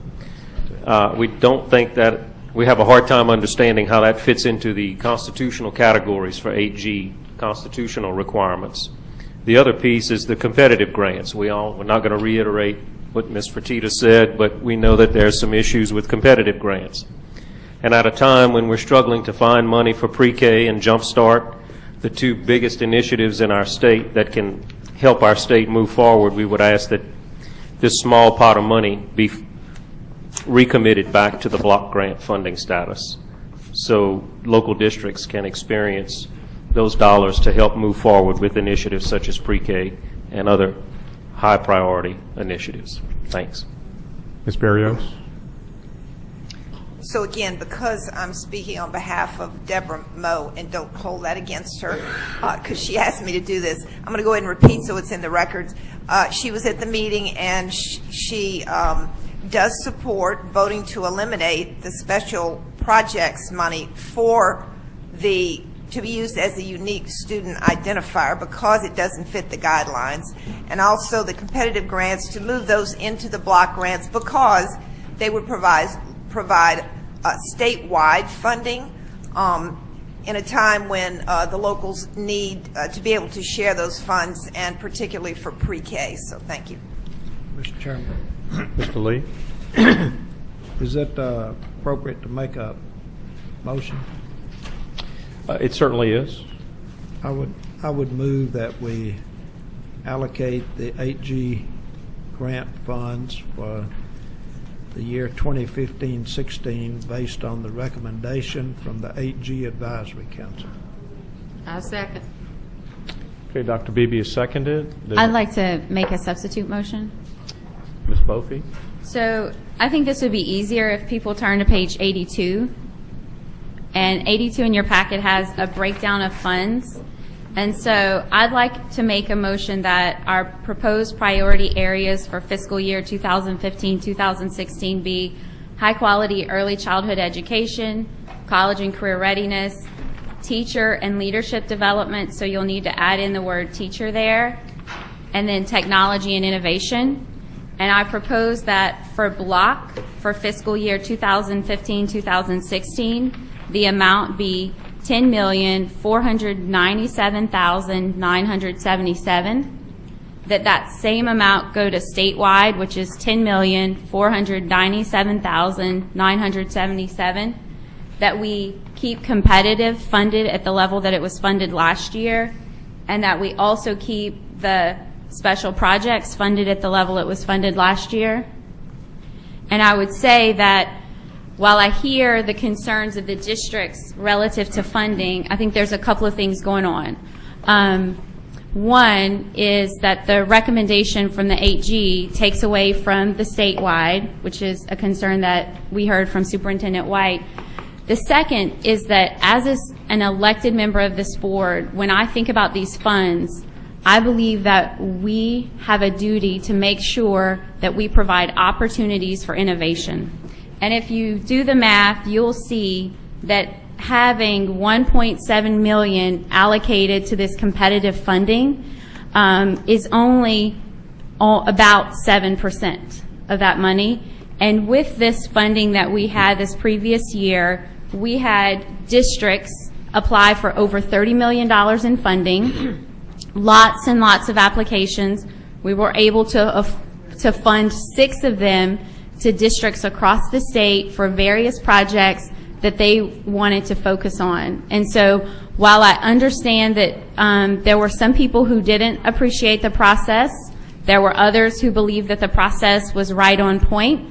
And while I would welcome conversations about the process and input to staff on our process, I think that that this proposal represents our responsibilities to the districts to continue to fund the pre-K programs and the great things that they're already doing with Block, and that it continues with our commitment to the state, and then also continues this opportunity for innovative work. And so while I know we were only able to allocate $1.7 million last year, that there's wonderful opportunities that go into these grant applications, and that even though they may not be funded at the state level, that this process is something that they could foresee that they could use in other places as well. So I believe strongly that this is an area that we have to, that we should continue in, and look forward to discussing it with you guys.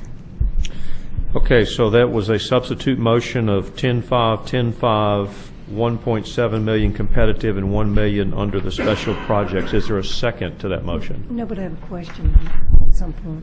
Let's see if there's a second for Ms. Bradford. Okay. Superintendent Smith. Did you get a second? Yes. Ms. Bradford. Ms. Smith. So I'm on page 82, but so basically your substitute motion is to reject the recommendation from the 8G committee? That's correct. Mm-hmm. Well, I'm opposed to that. Mr. Chair. Mr. Lee.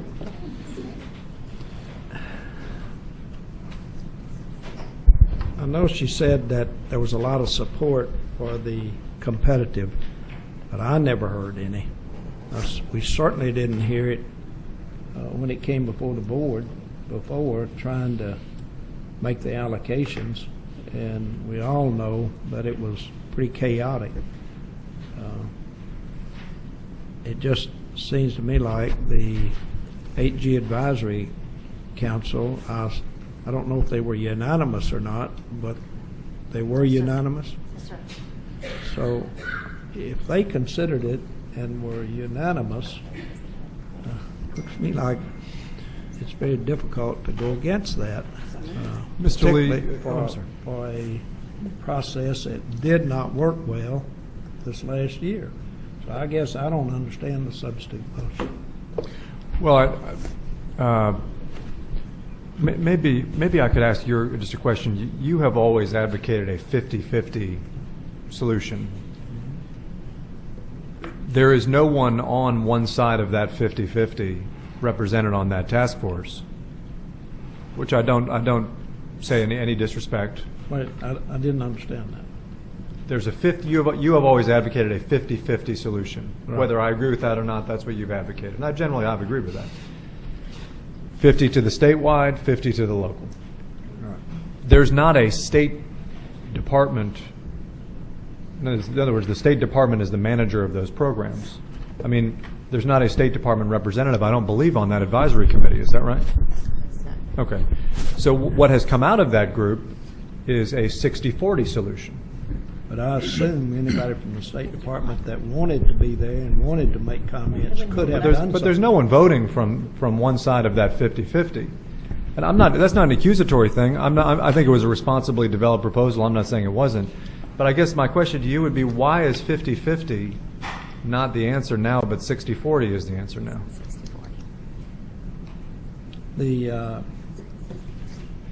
As I appreciate it, the 60-40 is more back the way it originally was. From that, it went to 50-50. Then it went heavier weighted toward the state and competitive. That was not, quite frankly, that was not your position last year. The position last year was, we've always done it 50-50. Originally. Right. That's so correct. Why not just do it the way it was done originally? Yeah. I got 4 in line. Okay, we're going to go to Mr. Garvey, Ms. Bradford, Mr. Romer.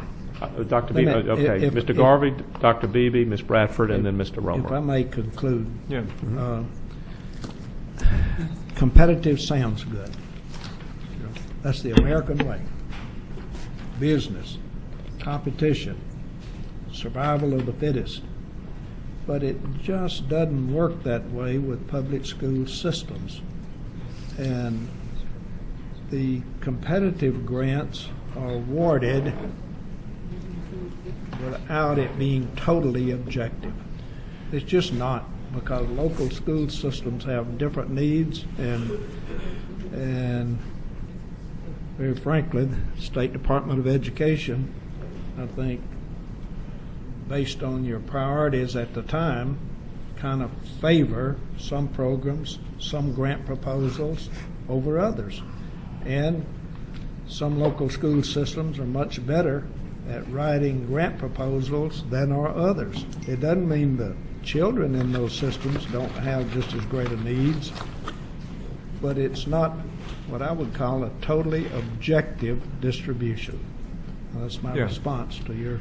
I just don't understand quite what the rationale... I understand the competitive rationale. I'm not saying I agree with it, but I understand it. I just don't understand the rationale to cutting the Department of Education. That's what I don't understand. Like taking a 50-50 solution, whatever you agree with, whether you agree with Ms. Bophy's solution, it's a 50-50 split. This creates a 60-40 to cut, and it takes the 40 and cuts the Department of Education. And I don't see the logic in that. It would only be at the expense of local school systems if it stayed 60-40. Mr. Garvey? Yes, I'd like to speak in favor of the competitive grants. I don't see them as a business type setup as I think Mr. Lee was describing, or really so much as a competitive setup as much as an innovative type setup. I think we got last time 30 think you said, different new ideas on how we might improve education by doing something different instead of doing more of the same thing. And I think that spending 7% of our budget to try and get new ideas on how to improve education is not too much money and maybe too little. So I would encourage the board to vote in favor of setting aside 7% of the budget to try and get new ideas through these competitive grants. And just for the record, it was $30 million worth of applications, and I think there were 78 applications submitted last year. 78 ideas that came forth. Dr. Beebe? Actually, my recollection is 79, and because I did request the information, I disagree with the competitive process. In fact, 6 individuals were hired or paid to rank those 79 proposals. I think approximately $2,000 per proposal. And the LDOE, I forget its ranking, but it certainly wasn't the top 10, was awarded $700,000 for the Jumpstart Initiative. St. Martin Parish, and I'm going to say it because it's been a sore spot for me, was ranked 5th. It received nothing. The number 1 rated proposal, I don't know which district is responsible for submitting the proposal or whether it was an individual. They were not given 1 cent. And the several BESE members got involved, and I will say, obviously, objectivity was not a factor. So it is a flawed process, and I am not in support of it. Please do. Ms. Bofi? So I'm more than happy to talk about the process that you want to take moving forward. I will say that when the 8G work group looked at the proposals that came back from the raters last year, we did not have any identification with those proposals. No identification whatsoever. I So- knew the name of mine. I have the information. I didn't know the name of yours. When I was evaluating the proposals, Just answer this I didn't question. even know that yours was in the it. number 1 rated proposal funded? This is a process question and not, I mean, It's a question. It is a good question, but it's a process question. The debate here is whether we're going to have some competitive or not competitive. Well, it's not competitive, sir. If you rate objectively and you rank them and the number 1 proposal is not approved, then it's no competition, because in the competitions I've been involved with, it's a rank order, 1st, 2nd, 3rd, 4th. Excuse me. Ms. Bradford? And it is a sore spot. I apologize to the audience. It's a sore spot for me because it's an unfair, biased process. Ms. Bradford? Yes, I just wanted to confirm from either Ms. Fertitta or Kim, was there a quorum at this meeting, the 8G meeting? No, ma'am, there wasn't. Okay, so there really couldn't be an official vote taken. So it's not an official vote? Right. It was, but we made the recommendation anyway. But there were some other people besides the council members there that had input. We did have some State Department people there. Ms. Bradford was there. Mr. Richard was there. And they all had a chance to talk. But they're not voting members. They're not voting members. Thank you. We did have input from other people besides the council Sure. members. Okay, thank you. Mr. Romer? I'm curious, did the advisory committee spend much time analyzing the competitive grants, how they were going, and the monies that were being spent? We did not have that information, but I can tell you that I have been on the 8G Advisory Council for many years, and when there was a lot of funding that was available, we did fund, and we agreed to fund every year, competitive grants. And some were successful, some were not. Then, when the monies became, every year the money started getting cut, is when the advisory council started saying, well, we feel that there is more need for the districts to have the money in a block grant and the State Department having their monies, and then we have operational costs with the BESE people that work with them. I'm sorry, the staff. Thank you. one of those senior moments. But anyway, so that's why we decided for many years we did not fund competitive grants, with the understanding, and we've always said that, if funding ever came back to where it originally was, we would be more than happy to put competitive grants back into the process. And but that has never happened. If I may ask my question again, I appreciate that. But for this year's analysis, there was not an analysis done of the $1.7 million and the importance of that $1.7 million. We did not have any information about. Did you request any? Not at the time, I don't think. We talked about having a report that we got beforehand, but we didn't get one this year. Okay. We were just going by what the people from the districts were saying that they needed, and everyone felt that the 8G grants fund early childhood in many instances. Thank you. Dr. Moranti? What would be the possibility if we just took the $1 million from the uncategorized special projects and put them into the block grants and kept the competitive grants? But if we wanted to make it even, we could do a 5.5 for each one of those and still keep the competitive grants. Ms. Bofi? So, Dr. Moranti, one of the things that came up in this legislative session was the need to spend money that we didn't know that we were going to need to do. And so while I appreciate the idea of giving the money, I think that what we should do is make sure that we're not going to have any needs first.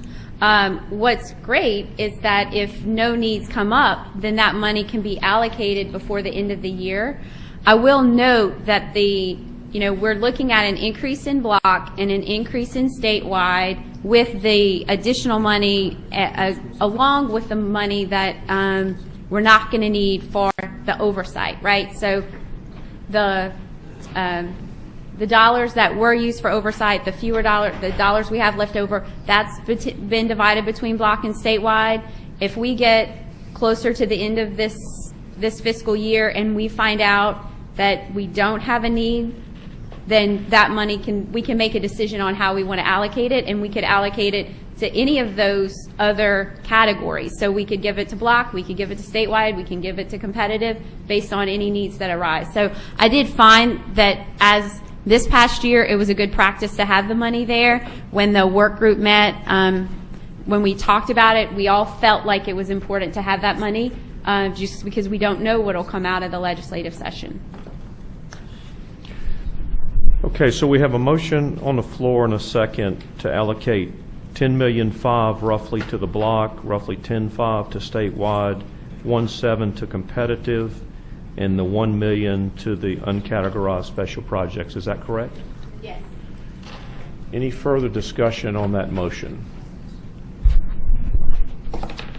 I believe I'm going to have a roll call vote on this. Can I just close? Yes. So Mr. Lee talked about the concerns about the competitive.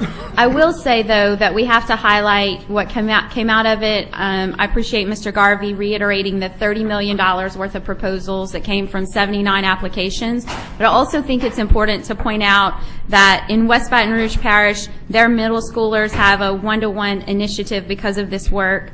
That in Lafourche Parish, you have 97 students in 3 high schools that are taking the NCC-ER electricity courses that they wouldn't have had if it wouldn't have been competitive. You have a summer program in St. Charles along with some differentiated math intervention for middle schoolers. Rapides is doing work in K2 with reading, and we were also able to support this Department of Education with a jump start. So I think that the value that's come of this program needs to be highlighted, and that you should consider that value as you vote. Thank you, Ms. Bowe. Mr. Gee, I please. Let me get Dr. Moranti first, and I'll come to you. I'm just wondering is this something that we do have to do today? Because if we could remand it back to the advisory council, I hate just to disregard their recommendation, but if we could remand it back and include this, then we could get that advisory council input. I don't just want to override their input. You don't have to override their recommendation. Okay, Dr. Beebe. And then again, and I stated maybe very aggressively, But the fact remains, where is the competitive? Where is competition? There is no competitive grant. It's a rubber stamp by some BESE members. It was BESE approved, a small group, you know who you are. There was no competition involved in that 33 million that you referenced, and those 79 people of the 6 awards. Look at the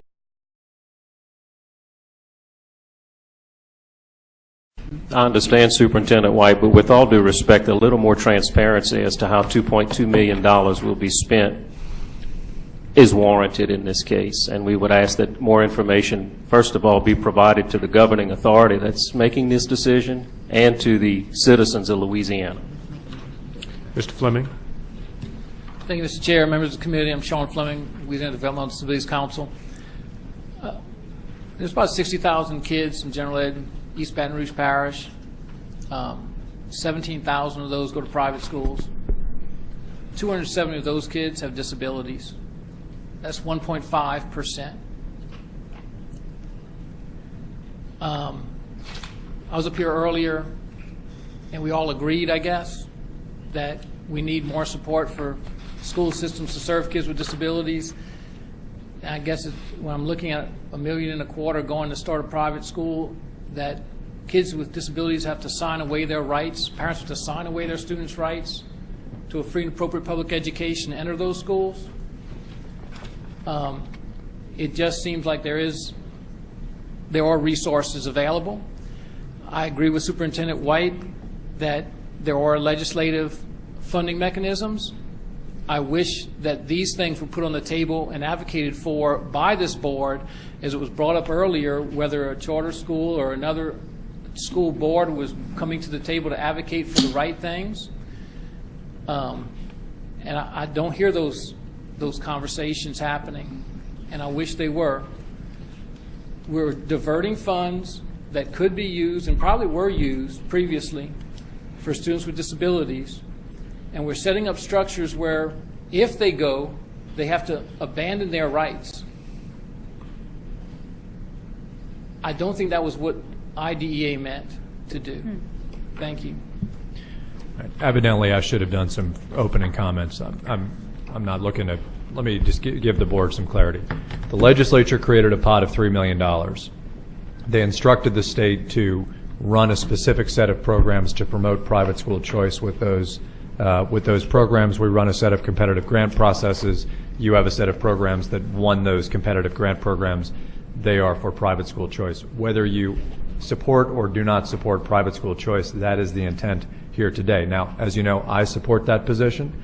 I believe that the entities in front of you will provide a free education of choice for individuals with and without disabilities, all of whom are low income in our state, and that is a positive thing for people to have freedom of choice one way or the other in our state. However, if you are more concerned with the financial aspects of it, just know that this is expressly an intent by the legislature, and that's what we're following. Any further discussion on this item? Any objection to approve? Object. That was Dr. Beebe and Ms. Hill. Okay, next motion carries. Next item. On page 110, item 5.4, consideration of a report from Education Finance staff concerning Type 2 charter school budgets and expenditure reports, including irregularities or concerns. The recommendation is to receive. Do I have a motion to receive? Mr. Jones, and seconded by Ms. Bophy. Any discussion on this item? Dr. Beebe? Yes, this is the page, or these are the pages I referenced this morning in regard to the NAs. Is that not applicable? You know, I'm aware of the T's, but what does the NA stand for? I'm just looking which page specifically. And that's not the page. Right here. No, that's 32.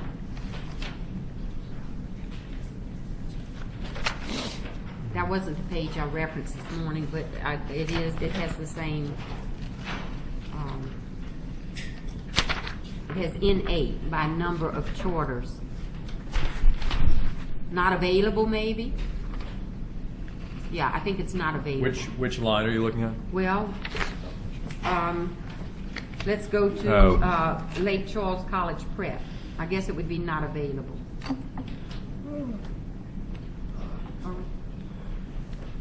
No, that's just because it hasn't that school hasn't opened yet. Yeah, that's all that is. Yeah, okay. Yeah, the school hasn't opened yet. Ms. Barrios, you have a comment, Paul?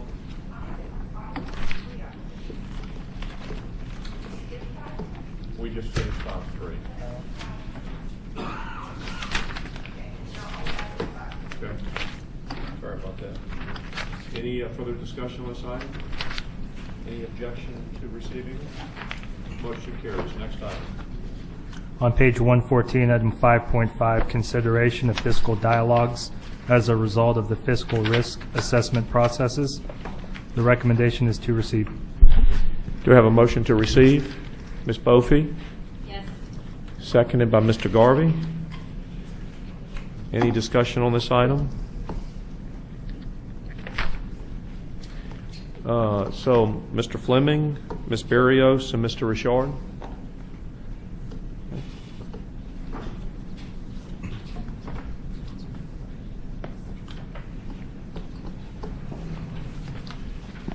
Thank you again, Mr. Chair.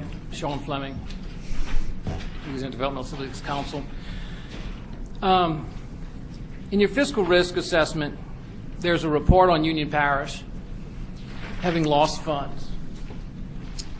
And I sent each one of you a link to a webinar that Mr. Richard and I conducted Friday that basically walks through the issue. I'll give you the punchline. Because of different distributions of students with disabilities across Union Parish and D'Orbon Woods, the charter school that's put there, Union Parish is losing or has lost $1.1 million a year, whereas D'Orbon Woods is gaining money.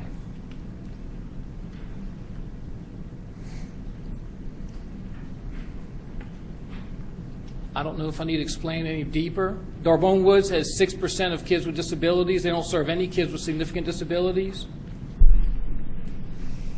The percentage of students in Union Parish would be 12%, but now Union Parish serves 14% of their student population with disabilities. Of the students with disabilities in Union Parish, about 11% have intellectual disabilities, and those are equally distributed across kids with mild, moderate, and severe profound intellectual disabilities. D'Orbon Woods has 5% of their student population. Mind you, it's much less. So 5% of their students with disabilities have intellectual disabilities, and none of them are severe, profound, or mild or moderate. We know kids cost different amounts. I have shared with y'all how the funding is laid out. We have a 150% increase of funding for kids with disabilities, regardless of the severity of disabilities. Charter schools use a different formula. They get a set rate no matter if the kid has a disability or not. Our MFP also weights students who are on free and reduced lunch. The percentage of students on free and reduced lunch in Union Parish is 71%. The percentage in D'Orbon is 47%. This was 2013. I'm anxiously waiting to see what the new numbers are with the school performance scores. School performance scores are impacted by student populations. Students who are in poverty and students with disabilities tend not to make the cut scores necessary to get points for that school. As my daughter said, duh. So as we are dividing kids and not paying attention to which schools are taking which kids, or I am, we are, some people are. And as funding is flowing to schools differentially, it's not a hypothetical. We've shared this to y'all for years, and it has happened. It is happening. I think Union Parish presents a unique opportunity to see it because it's a small set of schools and it's fairly easy to do the math. I really encourage y'all to watch that webinar and to see what's really going on. And I have a big question. The big question is, Union Parish is being starved of resources that were associated with the students and necessary to serve the students with significant disabilities. So in this model, where there's not necessarily, there doesn't appear to be accountability to or support, I've spoke to try and give support statewide. I'm not sure if D'Orbon doesn't have the support. I know there are accountability and funding incentives to not serve kids with more significant disabilities, and I think that is an issue. I've raised that before.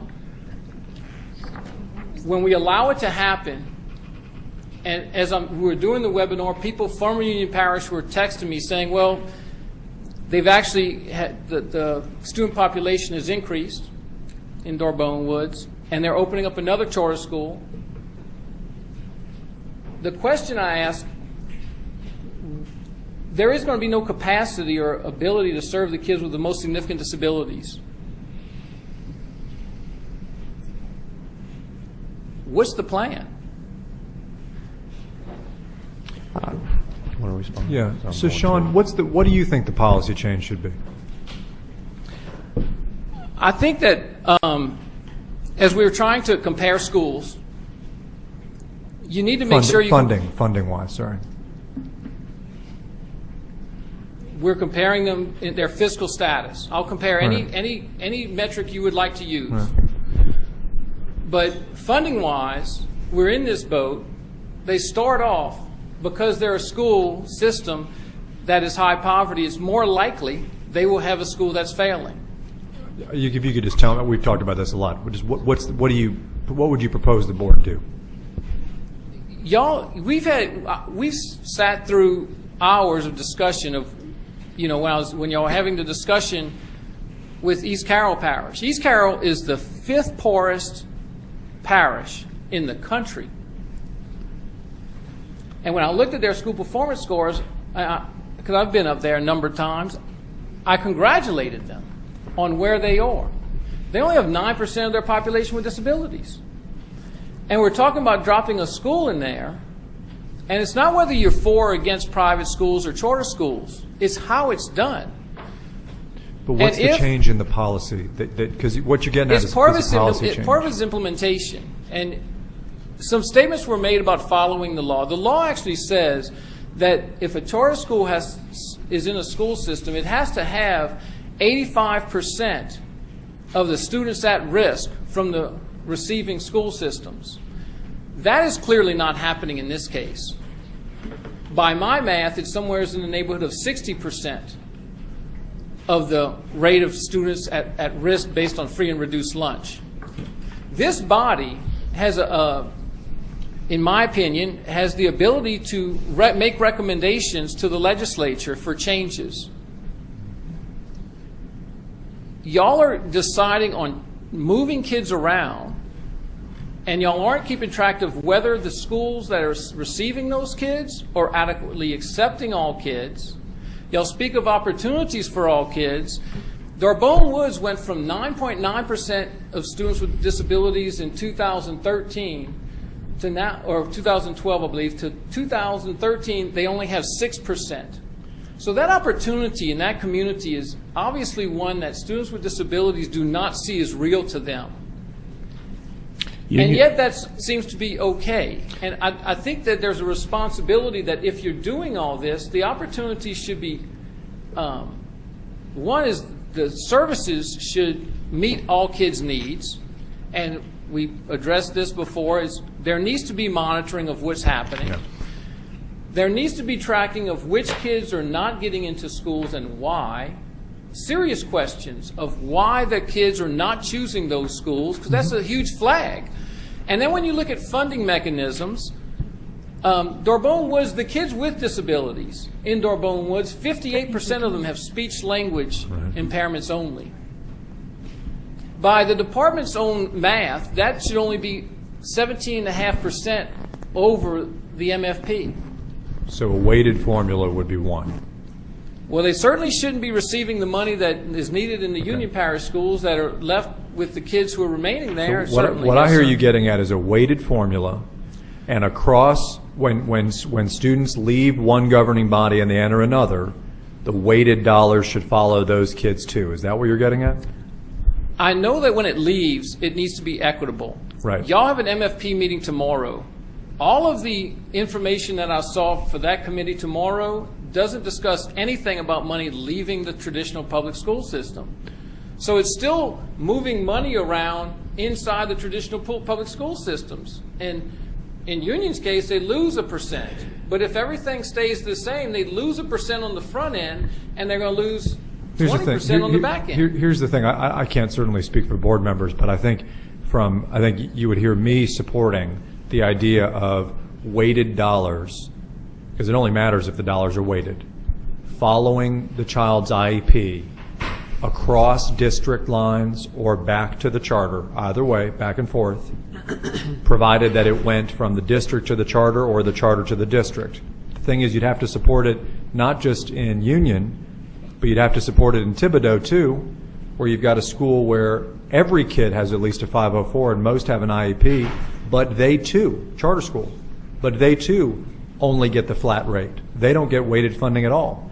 Or down the road here on Florida in Baton Rouge, where you've got a school where every charter school where every kid has a 504 and most have an IEP, but they just get the average and they don't get the weighted. So the district would have to be comfortable under that situation too, losing the weighted dollars, just as in your case, the charter would have to be comfortable losing the weighted dollars. Do you think that we can get that done? I'm not sure which can get done. That remains to be seen. We've been asking for 3 years to address the inequity issue. The inequity issue actually begins with the accountability structure. Because as these Mr. Fleming, in due respect, and we're not going to solve this today. I appreciate your comments. I think we have a unique opportunity, special ed as part of the task force, and I'd ask that you come with specific recommendations if you have them. I have another meeting tomorrow that I cannot be there. I appreciate it. You have representatives on the board, though, on the task force, don't you? We have a parent member that we appreciate y'all putting on there. Yes, sir. Sure. Okay. Thank you. Mr. Chairman? Yes, Mr. Lee. I'd like to weigh in on this discussion. Special ed, I think as he has correctly pointed out, the higher percentage is with the public school system to have to take care of because the charter schools, the school of choice, does not want them. And they can find ways, as he pointed out, to reduce the numbers. Public school system cannot do that. Sure. Also, but that's only part of it.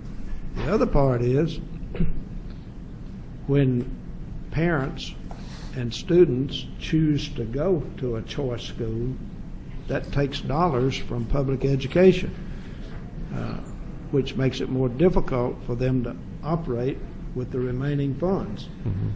Now, we can say, well, choice is good. Choice is American. What's wrong with choice? And there's not anything wrong with it except local citizens approved local taxes to support the local public schools, not choice schools. But at the state level, we're completely ignoring that. And we're saying taxpayer dollars are taxpayer dollars. It doesn't matter if they were voted locally. That's what's creating problems for local school systems, and it's going to get worse. It's not going to get better because we're seeing the choices increase. Mm-hmm. And we're seeing special needs students more and more rejected from choice schools.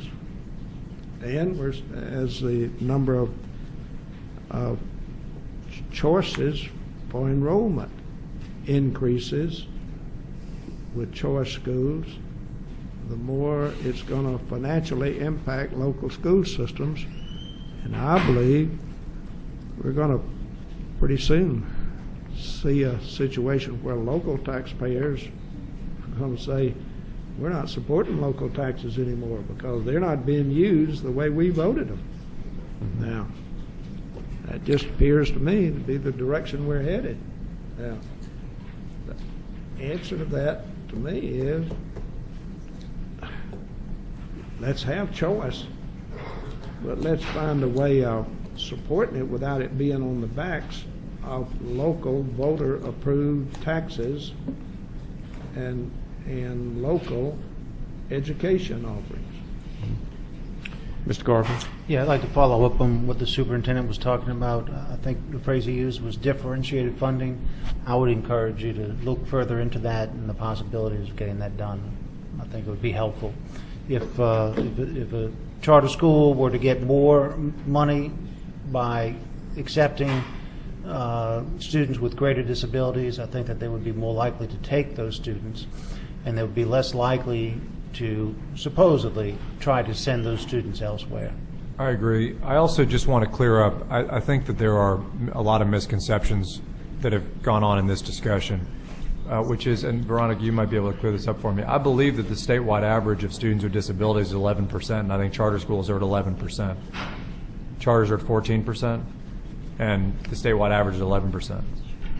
Okay. Now there are cases, and I don't disagree with Sean. I agree with Sean about an isolated case like Darwin Woods. If you've got 6% versus 14% or what have you, you got to correct that case. I don't disagree with that. But you could tweak that information a little bit more. The percentages, and maybe they are this way, or maybe they aren't. It may be that there are, as the special education representatives have said in the past, it may be that the mild disabilities are high in charter schools, but the severe disabilities are not. That could be true. I don't know, but to just use the larger category could be misleading. But if you differentiate the funding so that there was more funding for the severe, then you would, I think, help correct some of the problems. Mr. Fleming, I'm going to move to Mr. Short. I appreciate your passion, but we got to conduct some other business. Mr. Short. Thank you, Mr. Guillotte. Again, thank you for your patience, board members. I'm going to focus more on this item on process and irony. Some of you may or may not be aware of why a school district gets into the fiscal risk assessment process. Earlier, I was at the table referencing the process with Mr. Garadell from the Bureau of Internal Audit. I talked about mismanagement of school funds, and I talked about external factors that contribute to school districts being placed in this compliance process that you all oversee. It's very simple here. If you look at the Union Parish scenario and the documentation attached to this item, one of the main contributing factors of Union Parish School Board being in this fiscal risk assessment dialogue with the department and BESE is because their general fund reserves dipped below 5%. One of the contributing factors was a state BESE decision to override the local school board in approval of a charter school, type 2 charter school in that respective district. So it's very hard to reconcile or justify that issue when the governing authority, BESE, and the department make recommendations that force districts into this process, a compliance process. And we would welcome the department working with districts and superintendents and school boards to help understand what's the point. If you're going to approve a charter school in a local district, we're all for competition. Union Parish has a type 1 charter school. But then the end net result is that the district gets gigged by the department and gigged by this body for dipping below its recommended general fund reserves. That doesn't reconcile well with citizens, especially the citizens in Union Parish, who thankfully worked together with the type 2 charter school to raise taxes and tax themselves locally to help get out of fiscal risk assessment. But to add insult to injury, and if you check out the webinar Mr. Fleming mentioned, at the end of the day, today,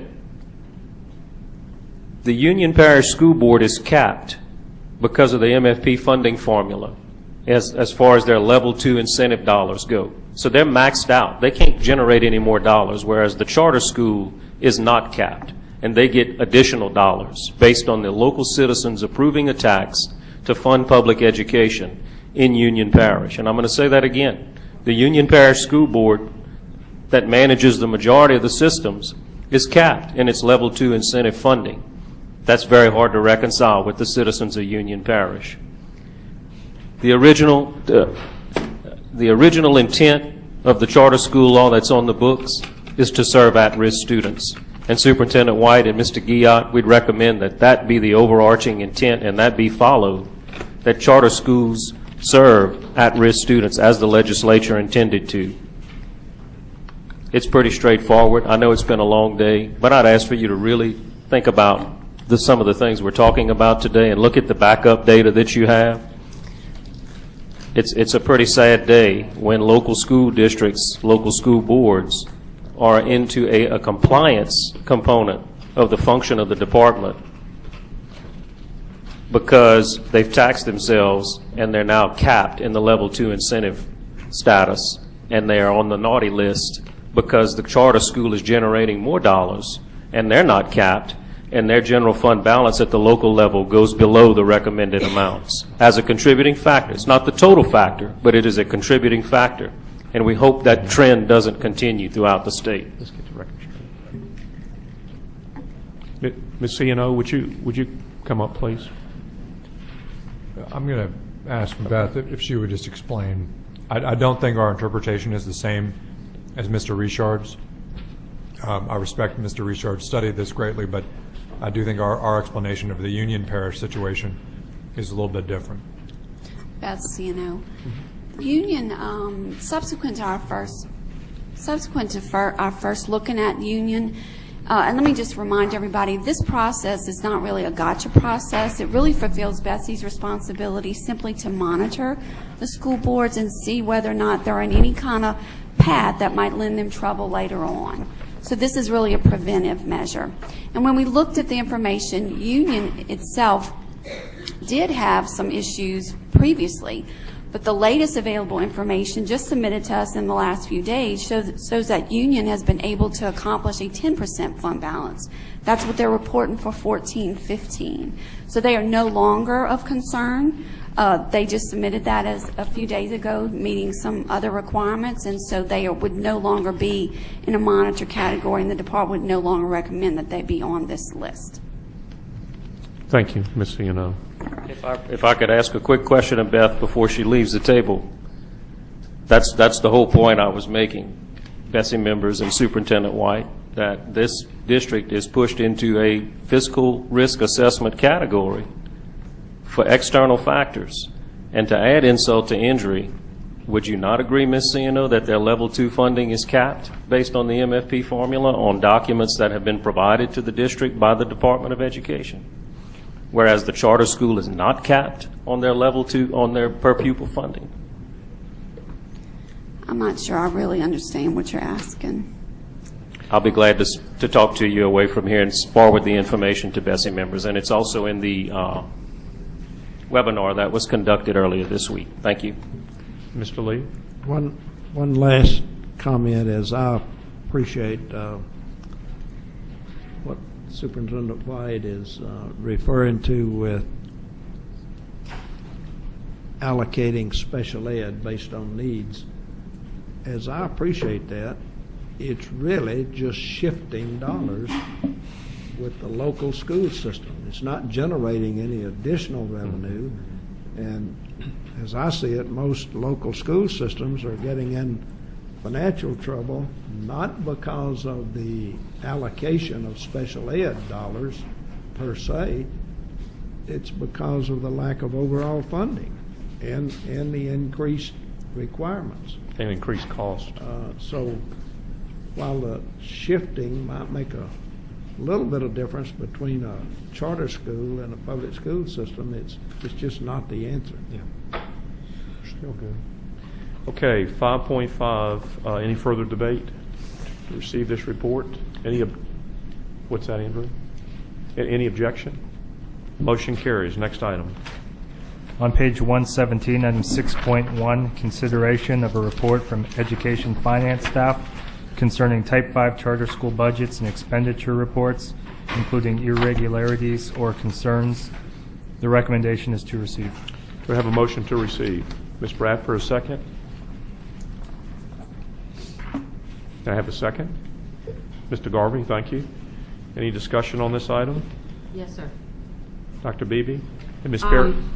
As I referenced this morning, these pages, you know, when we have the discussion of choice and we see 35 charters that are rated C, D, and F, and 7 T's for a total of 42, 9 B's, and total overall 51.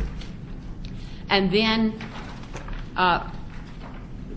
when we hear the discussions that C, D, and F schools are failing, and I want to just revisit a report on Fox News where our governor spoke out against a school in St. Martin Parish that had earned the letter grade C, and he indicated that it was unacceptable that child's, or I think it was 2 voucher students, or a parent of 2 students who wished to exercise the voucher, and he said it was unacceptable, but yet we continue to promote charters, and yet we see these results.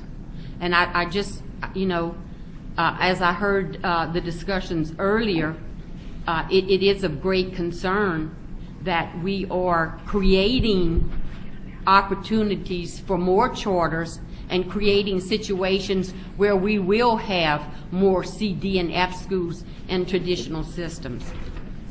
So I just wanted you to take note of what I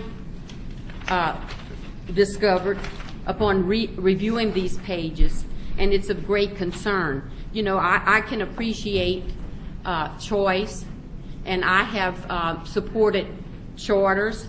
In fact, I've even contemplated as a superintendent at some point in time. I recognize that I will, at some point, I may be compelled to entertain a charter rather than relinquishing to an outside group. But we need to be responsible to our traditional systems, and I would hope that we would start having those conversations to see what we can do to support those districts that are challenged not only academically but fiscally. Thank you for your comments. Ms. Berrios? Any further comments from the board? Any objection to receive? Motion carries. Next item. On page 124, item 6.2, consideration of RSD contracts and leases of $50,000 and over. The recommendation is to approve. Do we have a motion to approve? Ms. Jones? Second. Second by Ms. Bophy. Thank you. Discussion on this item?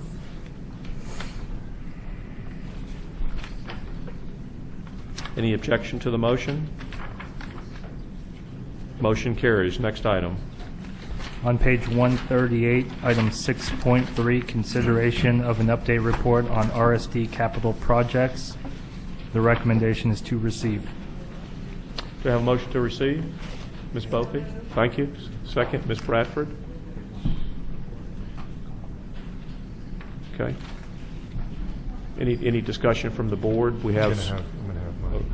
I'm going to have Assistant Superintendent Peterson just give a brief update, and Ms. Hankins as well. Okay. Very good. Welcome.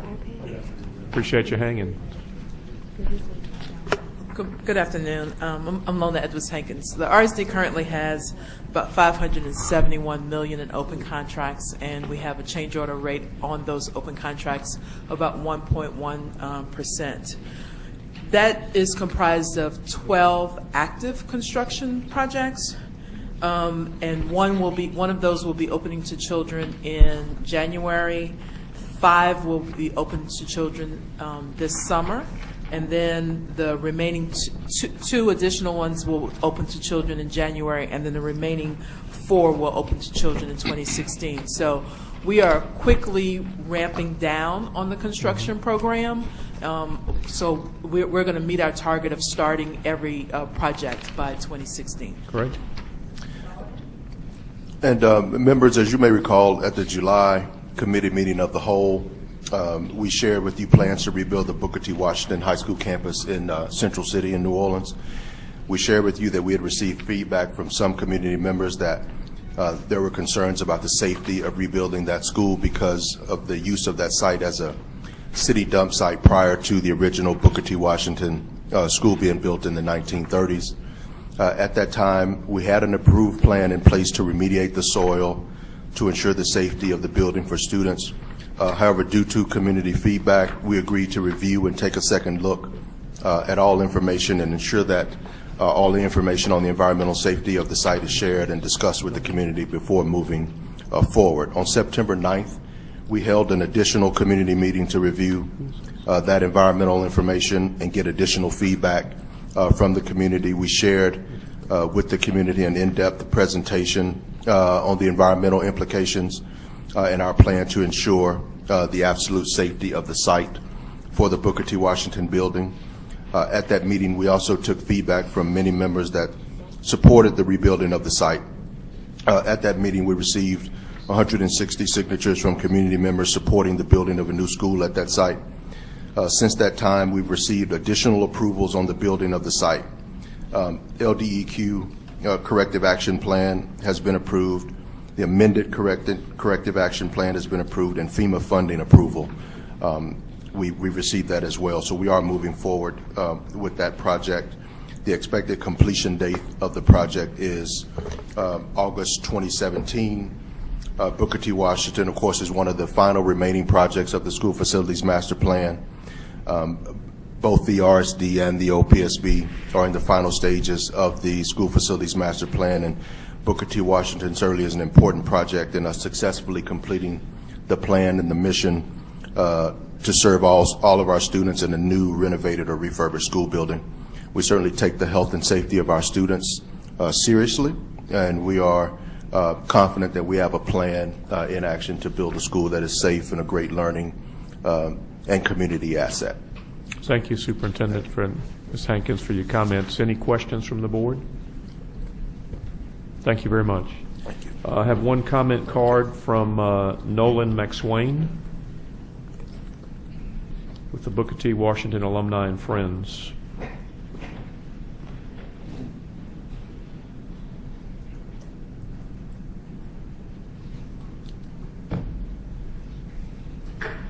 I'm Nolan McSwain, business manager for Booker T. Washington Alumni and Friends. I'm also a graduate of Booker Washington and a former principal. Sorry. And I'm a former principal also. I would just like to commend the RSD for their diligence in pursuing this project. It's been a long, hard battle, but I think that we are almost at the finish line, and hopefully that we can start the construction, because this process has been going on since 2007. I think we've dotted all the I's, crossed all the T's, and I think this historical institution will come back to life, and hopefully we can provide education that will address some of the ills that society has brought upon New Orleans since the storm.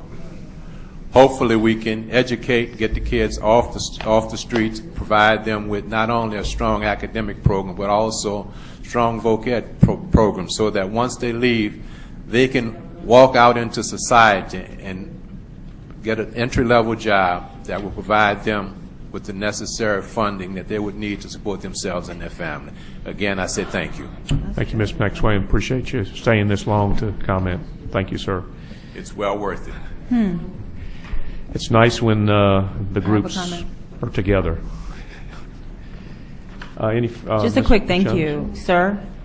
Mr. McSwain. Mr. McSwain, I just want to say thank you. I appreciate you coming all this way to give us a favorable update. I think sometimes we hear when things aren't working. And that's important for us to know too, but do appreciate you coming up to say that this is a favorable process and it's working. You know how long we've been fighting? Yeah. Yes, I have some ideas. So Mr. thank Garvey? you. Yes, I'd like to reiterate what Ms. Jones said. People are very motivated to come up here when they have a problem and when they have complaints.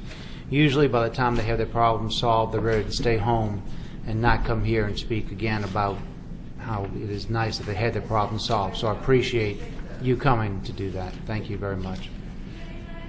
Any further comments? Any objection to the motion? Motion carries. Next item. So on page 251, item 6.4, consideration of an update report on meetings and the community engagement process regarding the future use and control of the John McDonough facility. The recommendation is to receive. Do I have a motion to receive? Ms. Bofi, a second. Ms. Jones? Mr. Chairman, if I could provide an Superintendent update, White? thank you. Members, if you'll recall, at our last meeting, there was a discussion of the John McDonough High School facility in Orleans Parish. At that meeting, we detailed the fact that the RSD had removed the charter of the organization that had occupied that building, and that there had been a discussion going on about who should then occupy the building. Some people had come and said that they thought the school should be turned back to the Orleans Parish School Board, and there was a big discussion about that at the time. And so the board requested and ordered that the RSD commence a process of consultation with the Orleans Parish School Board, and the Orleans Parish School Board lead a community-based discussion about the future of the school building based on that directive. And I have asked Assistant Superintendent Peterson, who's been intimately involved in that process, to come and give us an update on that. Again, the building is being rebuilt, or rebuilt from the inside. So just to give you a sense of timing, this is not a 2015 decision. A lot of things we've been talking about today have been for the fall of 2015. There's nothing here that needs to be done for the fall of 2015. So we've got a little bit of time. And Assistant Superintendent Peterson is just going to give you an update on the status of this process going forward. Thank you, Superintendent. As the Superintendent said, part of the motion was to meet with the Orleans Parish School Superintendent to analyze revenue, cost, student demographic projections, and facility and capacity needs of existing programs in Orleans Parish. So one of the first things we have done is we've had several meetings with the Orleans Parish Superintendent and his staff to discuss this. Our first meeting focused on system-wide plans for buildings and school facilities throughout New Orleans. Both the RSD and OPSB shared school facility master plan financial data, including projected cost and future revenue expectations around the school facilities master plan. The Recovery School District and OPSB also discussed land bank schools that were part of the school facilities master plan but are still operable and able to address the growing demand for elementary school seats citywide. And we both discussed existing school programs across our city that currently do not have suitable long-term facility needs. The second meeting focused particularly on the John McDonough School facility. The team focused on analyzing the student demographic projections for enrollment in future years to guide this process. For example, the enrollment projections for 2020 suggest that New Orleans will not have enough elementary school seats to serve the projected student population, but we will have excess high school seats. In addition, high school students living near the John McDonough facility currently attend and have access to a diverse array of school options both within the neighborhood and across the city. We also discussed currently existing RSD and OPSB school programs that don't have an acceptable long-term facility assignment that could potentially utilize the John McDonough facility. And finally, given this data, the superintendent shared his guiding values for assigning a school program to the John McDonough facility. Any assignment of a school program to the renovated John McDonough School building should satisfy the following 4 conditions.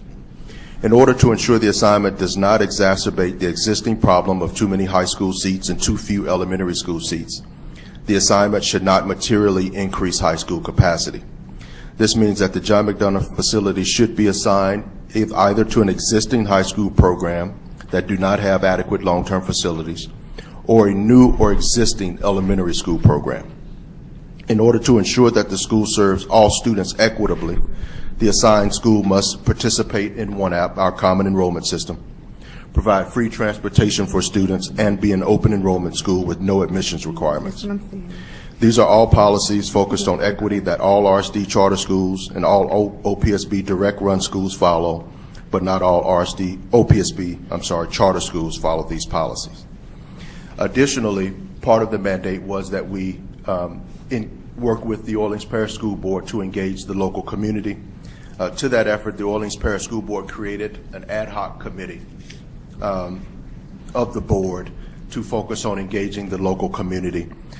Members of that board, the board is co-chaired by Mr. Ira Thomas of the Orleans Parish School Board, Brenda Square of the John McDonough Steering Committee, Nolan Marshall, the OPSB president, Cynthia Cade, another OPSB member, myself representing the Recovery School District, Mr. Walter Goodwin, from the John McDonough Steering Committee, Shawan Bernard from the John McDonough Steering Committee. Both of them are here this afternoon, and Ms. Jones from BESE. We have had 4 meetings of the ad hoc committee.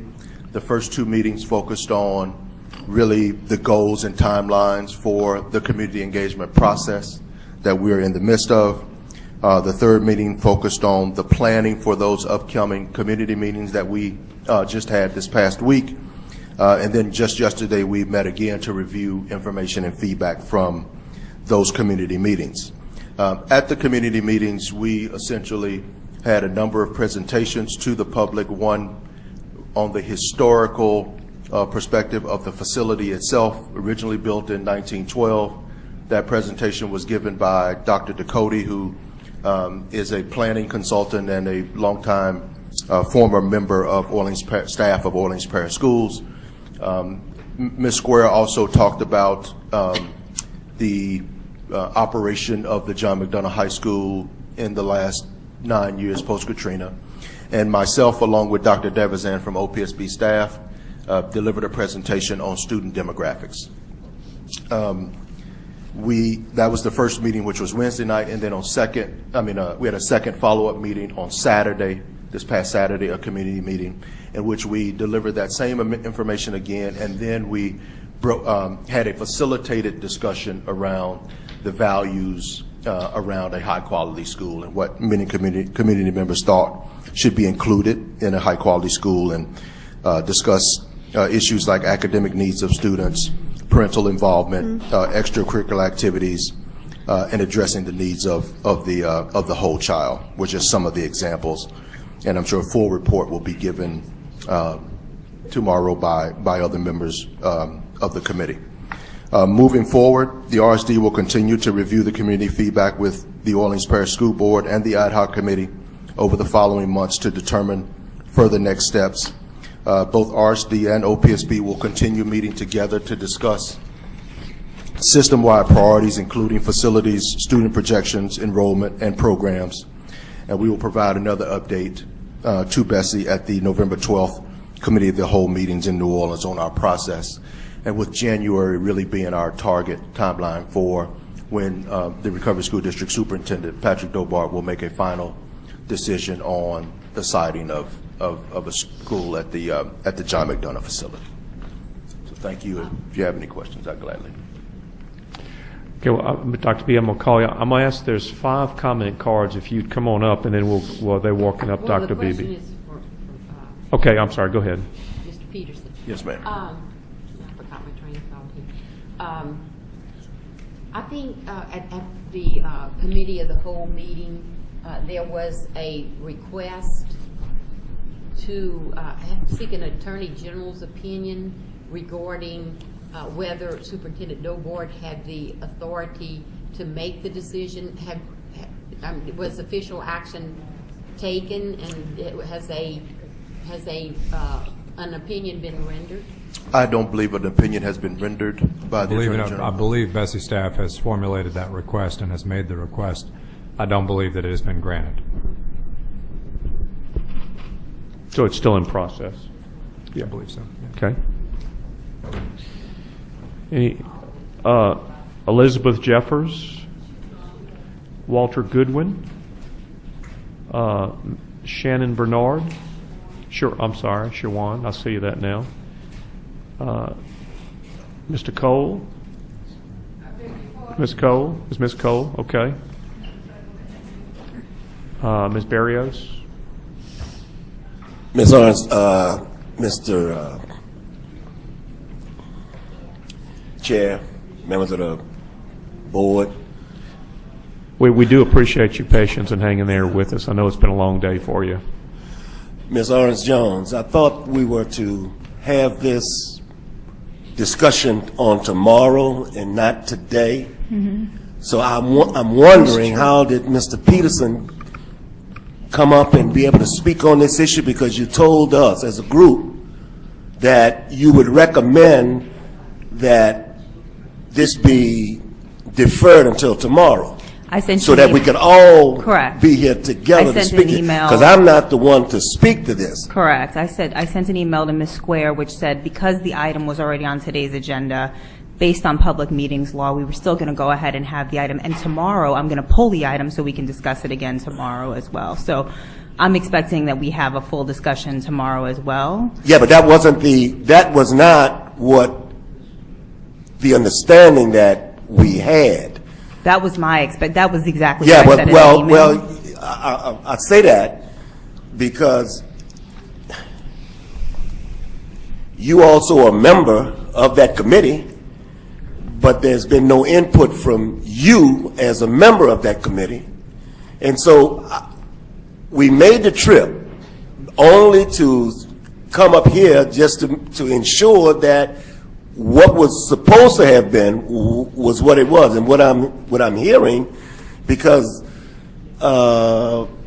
this was not the way this was supposed to have happened. Sir, I think if there's any specific comment that you would like meant to happen tomorrow, it is absolutely appropriate for us to happen. And I will. And the email that I sent said that because I got notice 3 days ago that we wanted to act, that OPSB was not able to be here, right. It was too late to actually pull this item today, given public meetings law. So this item was not going to get moved from this agenda. And at the same time, tomorrow is an opportunity for OPSB to speak to this item and anybody else who would like to speak to it as well. So if you'd prefer to hold your public comment to tomorrow, I'm more than glad to actually ensure that we can defer it till then. This is meant to be a comprehensive discussion, and so Mr. Peterson, I'm sure, would be glad to, Superintendent Dobard, be here tomorrow, give the same report. I absolutely believe the point of this is to have a comprehensive discussion. Today is not meant to take the place of tomorrow. It's just that this item has been on the agenda and could not get moved given the law. But why would y'all tell us that? Excuse me? I've had 2 people tell me it wasn't going to be today. Okay. I sent a note to Ms. Square saying specifically what I just said here. It wasn't up there, and I saw Patrick leave out of here. The item will be pulled tomorrow. We leave early because this was not going to be discussed. Look at you. Hey, The item will be pulled tomorrow, Thank you, sir, Mr. so we Do can you- absolutely have the discussion again tomorrow. Do you have some comments you'd like to give today? Okay. Thank you. Mr. Chairman, I'd like to make a comment. Go ahead, baby. I would like to give a couple comments, and I would like to say that any of the speakers that you had just now were not or are not authorized to speak on behalf of the ad hoc committee. The ad hoc committee will be here tomorrow, and they will represent what their position is. In the report that Mr. Peterson just did was from the position of the Recovery School District and what his role was, not what the final report of the ad hoc committee says. So there may be some differences that may be pointed out tomorrow. Sure. But so we did come up to make sure that we will have that opportunity Absolutely. to speak on tomorrow. But also I came up while I was coming, Mr. Attorney Zanders looked up the opinion and he realized that there was not one that was issued. So he happened to look up a case and he wanted me to tell you that this comes from him. So I have a copy for each of you regarding BESE's authority that the Supreme Court held, and it comes from the case of Orleans Parish School Board versus Paul Pastrick. So there is some precedence that does exist regarding the authority of BESE, and you can read it, and it's been highlighted. So even though we have not been given, or you have not been given, an opinion from the Attorney General. There is precedence, there is a case that tells Betsy that they have the authority, not the Recovery School District. So he would hope, as he put plans for his attendance for tomorrow, that you read this report so that we can have a discussion regarding the return of John McDonough High School and how that looks. So that's all I have to say. I can't speak on behalf of the ad hoc committee. I will be back tomorrow, but I wanted to give this so that you all can read and we can have a discussion tomorrow. Thank you. Thank you for your input. Any comments from the board? Yes, sir. I was wondering if there's a way that we can expedite the process to retrieve or receive the Attorney General's opinion, because I have known of instances where opinions were sought and they were not acted upon. So I think this is critical to our decisions in the future, and that we would need to seek that Attorney General's opinion and to also receive it. You're the board. I mean, you all can, your staff can seek the opinion. You can seek an expedited opinion, most certainly. But I would urge just... Well, wait, could you restate that? You can seek an expedited opinion. Dr. Beebe, let's do this. Let's handle this motion. If you'd like to make a motion for us to seek that expedited opinion, we'll do that. Okay, any further discussion from the board? I think she has. I don't... She's been here. I think we need to follow protocol. Well, I thought I'd give an opportunity. Would you like to speak, ma'am? No, I'm just sitting here because I think you're cute. Why are you asking me something like that, mister? Well, please offer your comments. Well, that's what you should have said, if it's my turn. Well, I asked earlier... And let me say this before I make my real statement to you and the rest of the board. You're looking at the oldest living past president of the NAACP in the city of New Orleans. Racism is a monster. How can y'all sit there? What we supposed to do? Freeze our children till y'all decide whose opinion gonna count? Or is it, while you're getting John Mack ready for the newcomers, the post-Katrina people, you're getting the beds ready for my children at Angola? I want to put that on your minds. And look, girl, you need to stop. You need to stop. I'm not on no committee. I live in the community. I live by John Mack. Y'all just gonna decide the new people came, you take all the jobs from our people, and then you're bringing in these new, you know what, Lou, what y'all call them teachers y'all brought in told me approximately today is Tuesday, Saturday. Mama dear, I'm so glad to be getting out of here.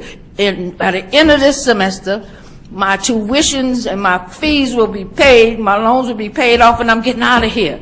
That's what you got in our schools over our children in New Orleans. And the sad part about it, brother, we just finished 50-year celebration of Freedom Summer. Don't let us have a Freedom Summer in New Orleans. We're tired. We're tired of you all making decisions about our children. Not yours, our children. And you decide, we don't want it this way, we want it that way. We're going to do it over here, and we're not going to do it over here.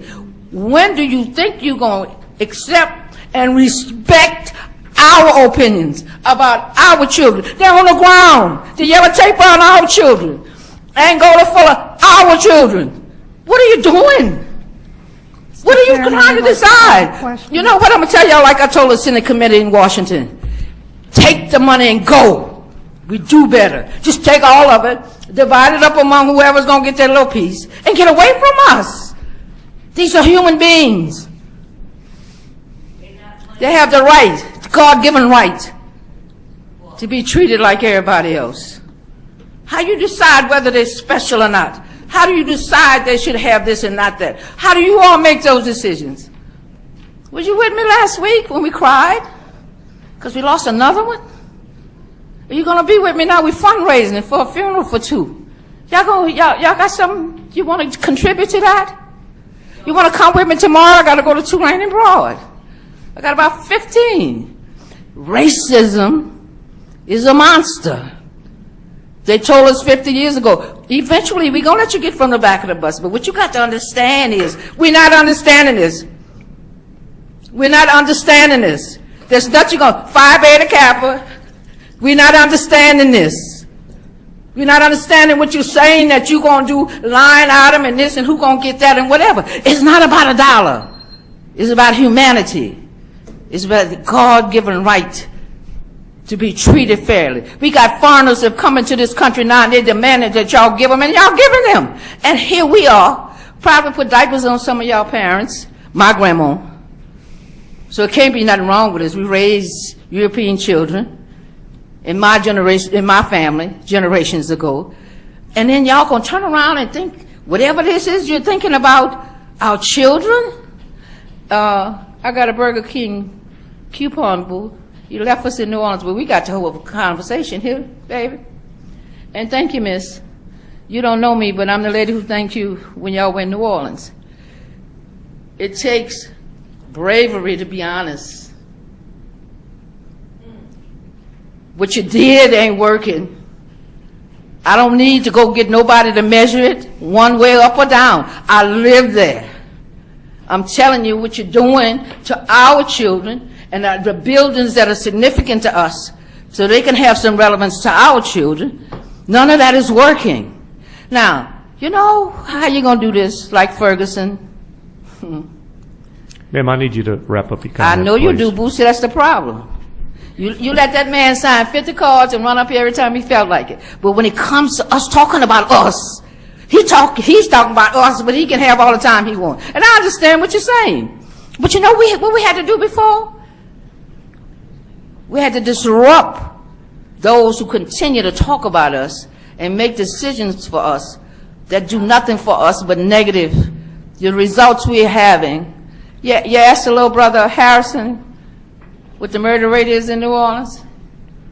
You ask him what the crime rate is in New Orleans? Do you find out why our children can't go to schools because their shoes are green and they don't have the black ones on they're supposed to have on? Do y'all really know what's happening in our city? I don't know how other people have their babies, but we do the 9-month thing and they come through the birth canal. Do y'all come from somewhere else? Why aren't we supposed to feel about our children like everybody else feel about their children? Most mammals that I've seen on safari in Africa, they protect their young.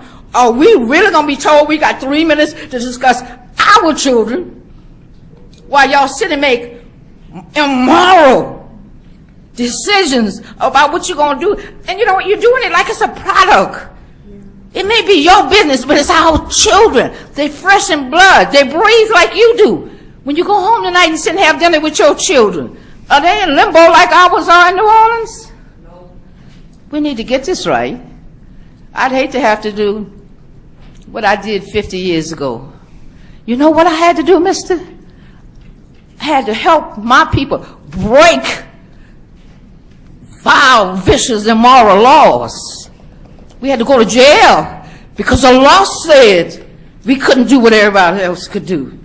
I don't know how y'all can continue to sit here and think we're going to let you do this. What you're doing to our babies. It's not going to work. Please don't send us back out there. Because you know what? Now the people know the okie doke. They know why we had to go do that. We know why Julian Humbles and Jerome Smith and them had to go to jail. Because we couldn't even go to the bathroom. There was something wrong with us. There was something wrong with black people that we couldn't even go to the bathroom in public facilities. Maybe some of these babies in here are not aware of what I'm talking about. By the time we got the textbooks to what we call stupid, they didn't have nowhere else to put your name. So we were called slow learners. I couldn't go to John Magnister. And the only reason why wasn't that I couldn't do the work, because I was African American. Put that in your pipe, boo. We're going to talk about this tomorrow. And y'all can take it lax if you want to. And then say, oh, look what they're doing. If that's what we got to do, are y'all going to really make us go to that point? Gender ain't here. Gender in Florida and everywhere else. He don't even be about what we doing. And I've said it to his face. Y'all got to get this in another whole mode. You ain't going to finish nothing in 2016 while my children roam the streets of New Orleans. You're not going to keep putting these agendas and when you're going to get something done. And I've never seen this many people concerned about education until it becomes $1. Our babies are not for sale. I said this to the United States Senate Committee, and I'm going to say this to y'all. How much left? Can y'all tell us how much money y'all got left? Take it, divide it up, and go about your business. We'll do this. They're ours. They're not heavy. We can carry our babies. You're not going to continue to increase. Tell us about 4th grade. That's why you want to turn back in the 4th. You ain't going to have no seniors on because they're either going to be dead or in the penitentiary. Isn't that a sad statistic that y'all think we're going to sit and allow y'all to have for our children? And let me say this to you because I had to tell it to the now ladies. I got handsome little grandsons. All nationalities like them. You better help me prepare mine because if they like them, they're going to get who they want. Don't do this. I'm begging y'all. All of this is a facade. We see it. We live in it. We're breathing it. And you know what? At 70 years of age, I'm about ready to die about it if it's necessary. Hear me clearly. I'm not the only senior feeling this way. We tired of y'all making these awful, barbaric, insane decisions about things while our children suffer. When you come into New Orleans, and I'll be finished, y'all. I get a free Whopper? I got a coupon. You get 2 for 1. All right, we'll talk. That's soon. I'm quite serious, baby. Yeah, I'm with you. All right. Any further discussion on this item from the board? Do I need to make a substitute motion? Well, I think, I know Ms. Ms. Jones plans on pulling this item tomorrow. This is basically a motion to receive the report. Okay, but I want a motion to expedite the attorney. Well, let's deal with what's on the floor, and then we'll go to that, Dr. Beebe. Do I need to make a formal motion? What's that? I don't need to make a formal motion to pull it now. No. So, any objection to receiving the report?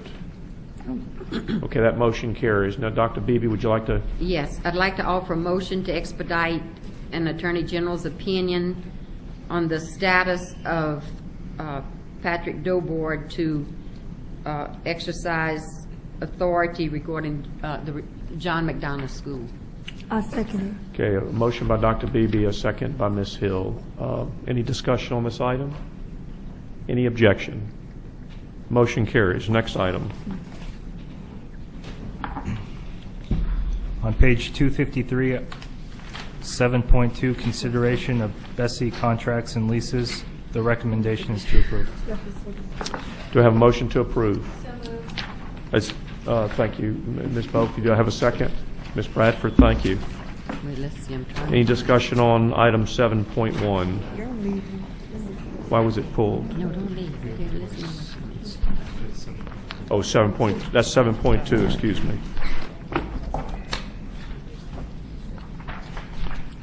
Any objection to the motion? I don't even see it. Motion carries. Next item. On page 261, item 8.2, consideration of the high school graduation rate report due for submission to the House Committee on Education and the Senate Committee on Education of the Louisiana Legislature. The recommendations are to receive and to authorize. Ms. Boke, second by Mr. Lee. Discussion from the board. Mr. Fleming, 8.2. I'm sorry. Okay, thank you. Any objection to the motion? Motion carries. Next item. Page 270, item 9.1, consideration of an update report regarding the Minimum Foundation Program Task Force. The recommendation is to receive. Do I have a motion to receive? I'm Ms. Smith, second by Ms. Bofi. I'll give a quick report. We've the first MFP task force met. This is October. Met, I think, towards the end of September. The discussion was a very healthy discussion on special ed weights and how it's currently funded. And we also had a presentation on One Orleans charter that they have a different weighted funding model. The next meeting is going to be tomorrow afternoon, where the department will have an updated report on some of the requests of the committee relative to some metrics in other states relative to special ed funding. Then we'll also discuss early childhood. And November 18th is student count methodology, and then final recommendations at the December 16th meeting, with the goal, like we did last year, of having something formal to come to the board in January. That's a pretty basic update. Any questions about that? You're welcome to hang around tomorrow afternoon for the fun. Okay. Any objection to the motion? So what's the fund? The MFP task force. Okay. I guess that means you're in, Ms. Hill. You in? No, I don't think so. Okay, next item. It's on page 274, item 10.2, consideration of a report regarding LD process for responding to public records requests. We've already, I'm No, sorry, you go ahead. didn't. This was added. You're right. I've been Okay. waiting for this one all day. Okay. The recommendation is to receive. Okay, to have a motion to receive. Ms. Bofi, second. Dr. Moranti. Dr. Beebe? Yes, I would like to have someone report the procedures for filing a request for a public information request. I'd like to know the protocol, and then I will have follow-up comments. So you would like to know the Well, for example, what is the internal process for handling public records requests, the manner in which the LDOE public records requests may be made, who is the contact person, the method of response from the LDE, and how much, what is the charge for copies, and the method of payment. The Department of Education General Counsel Joan Hunt I am the custodian of records. Joan Hunt, who's my general counsel, is my administrator of that process. When contacted for a public record, we, within 3 days, respond and inform the requester of our response. There are times when the response is of a nature where we cannot provide all of the documentation within 3 days, and so we inform the respondent or the requester of that information, and then we continue the search process to locate all the records, and we assemble the records. Our legal team, headed by Ms. Hunt, is in charge of that process. If it is necessary to charge because of the cumbersome nature, or there's a lot of copying, for example, involved, or we cannot make the copies available electronically, then we will do so. For the most part, that's not necessary. Only in rare occasion is that, well, sometimes is that necessary, but not all the time. I would say probably on average, and I'm going to just estimate, we probably receive something on the order of 50 public records requests a week that range 50 to 100 a week, that range from somebody asking for a report all the way to people asking for thousands of documents in one request. So it really runs the gamut. Okay, with that said, Superintendent White and members of the board, I think it was September of 2013, I raised the question to you, Mr. White, regarding Louisiana Revised Statute 42:31, which deals with those employees of the LDOE who earn $100,000 or above, and whether or not they are compliant with the law, whether they have provided the required documentation, driver's license, I don't know what the other, I think there were two items within that legislation. But they're required to have a Louisiana driver's license, and any car that they own as individuals is required to be registered in the state of Louisiana. Okay. Well, then, in a subsequent meeting, I did bring it up a second time and ask that a report be made to the board, that you would provide the board with an update regarding this area of concern. And then I will say that I was prompted to make a formal request, a formal written request to receive this information, and it was dated July 9th, and I feel very confident that I adhered to the steps required for requesting the public information and Public record. Public records, I'm sorry. And I am a member of the board, and this is of great concern to me that I did not receive an official letter, at least acknowledging, you know, Dr. Beebe, I received your inquiry. However, for whatever reason, I can't fulfill your request. And in addition to that, I've received numerous complaints from constituents, and I would say from those outside of BESE District 3. They have communicated to me their frustration that the department has not responded to them in a thorough or timely manner. And I know of at least 2 lawsuits that were filed, one by Mr. Mike Desautel and one by Mr. Tom Aswell of the Louisiana Voice, where the LDOE lost legal challenges for not honoring those requests. And of course, I am prepared when I finish my comments to ask for a report of the dollar amount expended for the LDOE's lack of response, if you will, to those requests. You know, it's unfortunate, Superintendent White, that I am put in a position to publicly chastise you, if you will, for not adhering to what is law. And I think we need transparency, and that's all we're asking. These individuals, they request the information, and you know, we talk about accountability, but I can assure you, during my experience as a human resources director, when someone made a public records request, I did it immediately because I know the law and I know the process.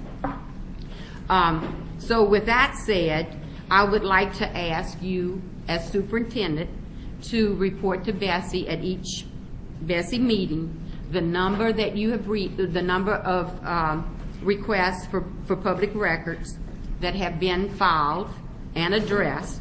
I'm not asking for the names of the individuals or the groups that filed the request, but I would ask that a summary of the information be provided, the date requested, the status of the request, whether the request is still pending, or whether the request has been partially answered, and certainly any legal challenges. I think this board has a responsibility to know of those lawsuits, the dollar amount expended, and again, we need transparency. We have a responsibility as a board to ensure that laws that are enacted are followed. And again, I am not exaggerating the calls that I have received and the emails that I have received for the LDOE's lack of response or untimely response. And then I have documentation. I am a member of this board, and yet I didn't get an acknowledgement, but I will. Let me go back, Superintendent White. I did communicate to you concerning this matter, and it was around July, where when I raised the question about this issue, you said, to my knowledge, all employees are compliant. But that does not satisfy my request, and that I would like to know the number of employees, I don't need to know their names, and whether or not they are compliant. And certainly... The number of employees what? Who have Louisiana driver's licenses? No, Superintendent Which? White. The number of employees who are compelled by this law to present to you their driver's license, et cetera. But that's zero. That's zero. I have no employee who has that I have any cause to have any. Earning $100,000? No. So your answer is, we have no employees. And never have. And never have. Since the day that law became effective, we have never had an employee Okay. who makes $100,000 that I have had any reason to believe has not, if they have a driver's license, had a Louisiana driver's license, and if they own an automobile, has not had it registered in the state of Louisiana. Okay. And with that said, We have documentation. I'm talking to me. Okay. With that said, Superintendent White, what would, this is the issue, the lack of response. Okay? The law says, public records law, 3 days, you acknowledge it, so you know the process. Right. But I wasn't acknowledged. I mean, Okay. it wasn't First, acknowledged. you My have- letter, fine. I've yet to receive Okay. a response. My mistake. It wasn't a public records request, it was just a matter of courtesy, and I did not show the appropriate courtesy. You have my apologies. Superintendent White. Yes, ma'am. May I interject? I have the letter specifically saying, under the Louisiana Public Yes, Records Act, yes. blah, blah, blah. But you're asking for a record of something of which there is no record because it doesn't exist. So I'm telling you, it is not a records request. It is simply you're asking me a question, and I'm telling you the response. I am happy to put that in writing, and you have my apologies that my response at the time was only to the best of my knowledge. I am now telling you it is not to the best of my knowledge. It is simply a fact. I will put it. You're saying it's fact, and It you're is a going to fact. present that to So me in Troy, writing. if we could write a letter to Dr. Beebe from the General Counsel that says, "Dear Dr. Beebe, there are no employees at the State Department of Education that fall outside of the law of this statute and its terms."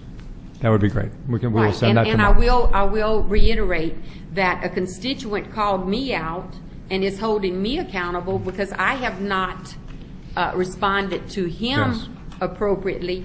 And so, yes, I would like to have that information so then I could forward to my constituent, but at the same time, look at the number of individuals in Louisiana who have made public records requests to the point two felt compelled to sue. And I will tell you this, if my parents had not raised me properly, I would have sued you, Superintendent White. But it would not have, I mean, it's just not in my upbringing to sue. I don't believe in suing. But again, you gave me probable cause. You gave me cause to file action. So what I'm saying to you, and I think this board should have the same expectations, that when your department, you, whoever receives it, they need to act according to law. Understood. And so I would like to put in the form of a motion that you report at every BESE meeting the number of requests and Dr. the Beebe, status. we have a motion on the floor to receive the report, so we need to act on it. Well, And if you okay. have a separate motion, we'll Yes, sir. take it. Any objection to receiving the report? Okay, that motion carries. Please proceed. So at this time, I'd like to offer a motion that Superintendent White, that you report to this board the number of open public records requests that have been filed and the status. And what's the time period? In 2014? I don't have a problem with, well, yes, let's start with January 2014 and moving forward. I would, oh, I'm sorry, you need a second. Is there a second? Ms. Hill, okay. My advice is to the members, adding another report. As I said, we probably have between 50 and 100 requests per week. If you add another report, that's just more work for that person, which is just more time for that person and more time for you to read through another thing. If you feel compelled to do that, that's fine. We don't have anything, that we're trying to keep from you in terms of a report, but I want you to weigh that just in terms of the additional man and woman hours and additional time for you in terms of that report. I'm open either way. Do you have a tracking mechanism now? We do have a tracking mechanism. We meet semi-weekly. We meet twice weekly to review every public records request internally, and we use our tracking system to do that meeting. Is that available for review by any board member? I don't think so, because I think these are legally sensitive issues that I would prefer be maintained as legally sensitive. There are also individual citizens who have come to us and said, they've made a private request. If we have a tracking system, is that an easy number to draw from? If we're just looking for a number? It is. Maybe we do this. Why don't we do this? Dr. Beebe, would you be open to this? Perhaps we do a trial run in January 2014 and provide one report. Here's my concern. If we commit to a BESE regulation at this point that just goes on forever, you've just created a regulation that just goes on forever, with no end in sight, and it's just sort of more red tape forever that no one's ever going to take off the books. And half of this book happened at moments just like this. Some report someone created at some point that frankly probably not enough people spend enough time on, and it just seems like it creates long meetings, to be honest. I'm not necessarily asking for the names. If you receive 200 Right. or 500, that you give that name and the status. Right. Like, let's say 350 resolved, Right. and the remaining pending. Right. Again, I'm concerned about the cost. As I pointed out, those 2 lawsuits. What did it cost us? Is it a significant dollar amount because of the LDOE's failure to respond appropriately? It wasn't a failure to respond appropriately. It was a difference in legal opinion. And we've had a legitimate difference in legal opinion with the plaintiffs. And secondly, let's just say you look at a report and it says there's 500 requests pending and there's 250 that have been fulfilled. Well, naturally people are going to say, we want to discuss why there are 250 that have gone unfilled. And that's going to lead to a lengthy discussion of what the 250 entail. There's almost no way the discussion doesn't lead to that across a board of 11 people. So I'm not saying we won't do it. We'll do it if that's what you want to do. I'm just advising you it's more time, it's more energy, it's more discussion. But it's our responsibility. That's your decision. It's our responsibility. That's your decision. And I still didn't. I'd like to, even if you send it to me, I'd like to know how much we spent on those lawsuits to resolve So, those. Troy, why don't we send that to Dr. Beebe as well? In the settlements, why don't we send that to Dr. Beebe? Dr. Moranti? I'm just not understanding the purpose of this. I do understand what Dr. Beebe was saying with regard to her issue. But as a board member, I'm just not interested in all of that other stuff unless it's full exposure for the board. So I'm not for that kind of a reporting to come to BESE, although I want to at least acknowledge, my colleagues' issue, but I don't want to make it much bigger than that. I don't have time to read all those reports. And I'm not asking for one. So I'm not going to Vote your conscience, board. I've addressed my constituents' concern, and I am being responsible, so I vote yes for my motion. You do what you want. Okay, Ms. Perrios, I have a comment card from you. You have 30 seconds. I'm just All right, I'll just file for you to get the information. So I didn't know this was going to be on the... Okay, you have a minute. I didn't know this was going to be on the agenda, but I'm glad it is because there are some issues that I've experienced, and if it takes the board to clear this up, then fine. First of all, I don't think there would be the need to file as many public information requests if the information was available. And information and documentation that used to be available on the department website is no longer there, or it's very difficult to find it. And I'm pretty good at research and looking for those things. So I wish that there was more available public information that should be available to the public just by the click of a button. I've had problems with and told that if the request isn't worded in a certain way, that you're not going to get what you want. So I've actually filed some public information requests several times and changed the wording in order to get it what I was looking for. And I don't think, as an English teacher and a journalist, that I have difficulty explaining myself. But another one is, my question is, or an issue, what happens when you file a public information request and the response is that we have no, and I think the word is usually documentation?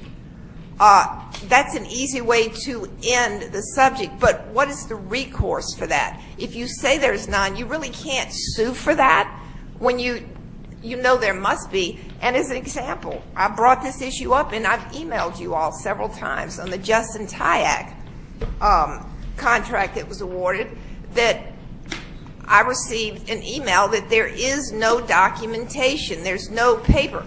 It's a public information request, and it specifies what kind of information and documentation needs to be provided. So that's at an impasse. Another huge issue that I've had that I see as an evasion of public information is the recording of some of your, for instance, the Superintendent's Advisory Committee. I've asked for 4 meetings for a tape recording, which it is tape recorded on an old-fashioned, and we require our students in our schools to be technically up to date so that we can take the part, but you have an old-fashioned tape recorder. And 4 times I've received a tape that was recorded in high speed. And I brought the tapes at a BESE meeting. I forgot who it was with, that was in charge of doing those recordings. I explained the problem. We played the tape. It was high speed. And I said, can you record it on regular speed? Otherwise, I can't listen to it on a regular tape recorder, which are hard to come by now anyway. And I still, 3 days ago, received a tape recorded at high speed that's useless. Why is that? I think you have the technology here to be able to record a meeting and send that tape out, even digitally. You should be. So those are some issues, and I hope it is cleared up. I don't have the money to take you to court on some of these issues, but if I can't find the information, we need those things for research. Thank you. Thank you, Ms. Paris. Ms. Davis, would you, just... I brought the tape Well, with me maybe today. if you could work with Ms. Barrios and see where the problem is so we can get it resolved. And she brought the tape recorder down. It wasn't you. And we played the tapes, and they were recorded on high speed. When she clicked it to regular speed, to high speed, it was audible. I could hear it. I brought the tape today. I'll be glad to leave it with you if you want to do it. I don't want to do it. If y'all would work together and see if you can I've resolve. done this, but I'll be glad to do it again. I'd appreciate that. Thank you. Okay, would you state the motion on the floor, please? Who seconded? I didn't get the second. Ms. Hill seconded it. Ms. Hill? Mm-hmm. Request the Superintendent White that he report to every BESE meeting the number of open public requests and their response, when they were responded to. Is that it? The status, whether, how many have been addressed and filed, responded to, and those that remain. Okay. I'm going to ask for a roll call vote. I'd like to offer a substitute motion. Go for it. So the substitute motion is that the department would provide a report to us in January on what has happened in 2014. But I, like Dr. Moranti, am not interested in a report every time we have a BESE meeting, because I think I'm concerned about the staff time. And as the superintendent pointed out, that this is a report that will continue on forever. So while I do think that all of this is important, I don't believe that we need to look at it at every meeting. Mr. Chair. So what's the substitute motion? That they would provide a report in January on what took place in 2014, an overview. I'm not looking for the specifics of the request, but in terms of how many requests they got, how many requests are still pending, how many requests were answered, those kinds of things. Oh, and One second. Dr. Beebe, will you accept that as an amendment? well, I just want to include any challenges, what dollar amount would would be spent to reconcile that request. So that's also to be added, Ms. Adams. For what's already transpired in the past, is that Yes. correct?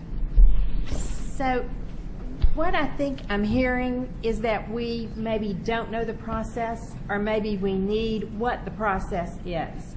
I don't need to know the number. That doesn't mean anything to me. We- But once we put in what happened to all of them, that's going to be a full-time employee. I Well, mean, you'll get to vote here in a minute. I do, but I'm just saying, okay.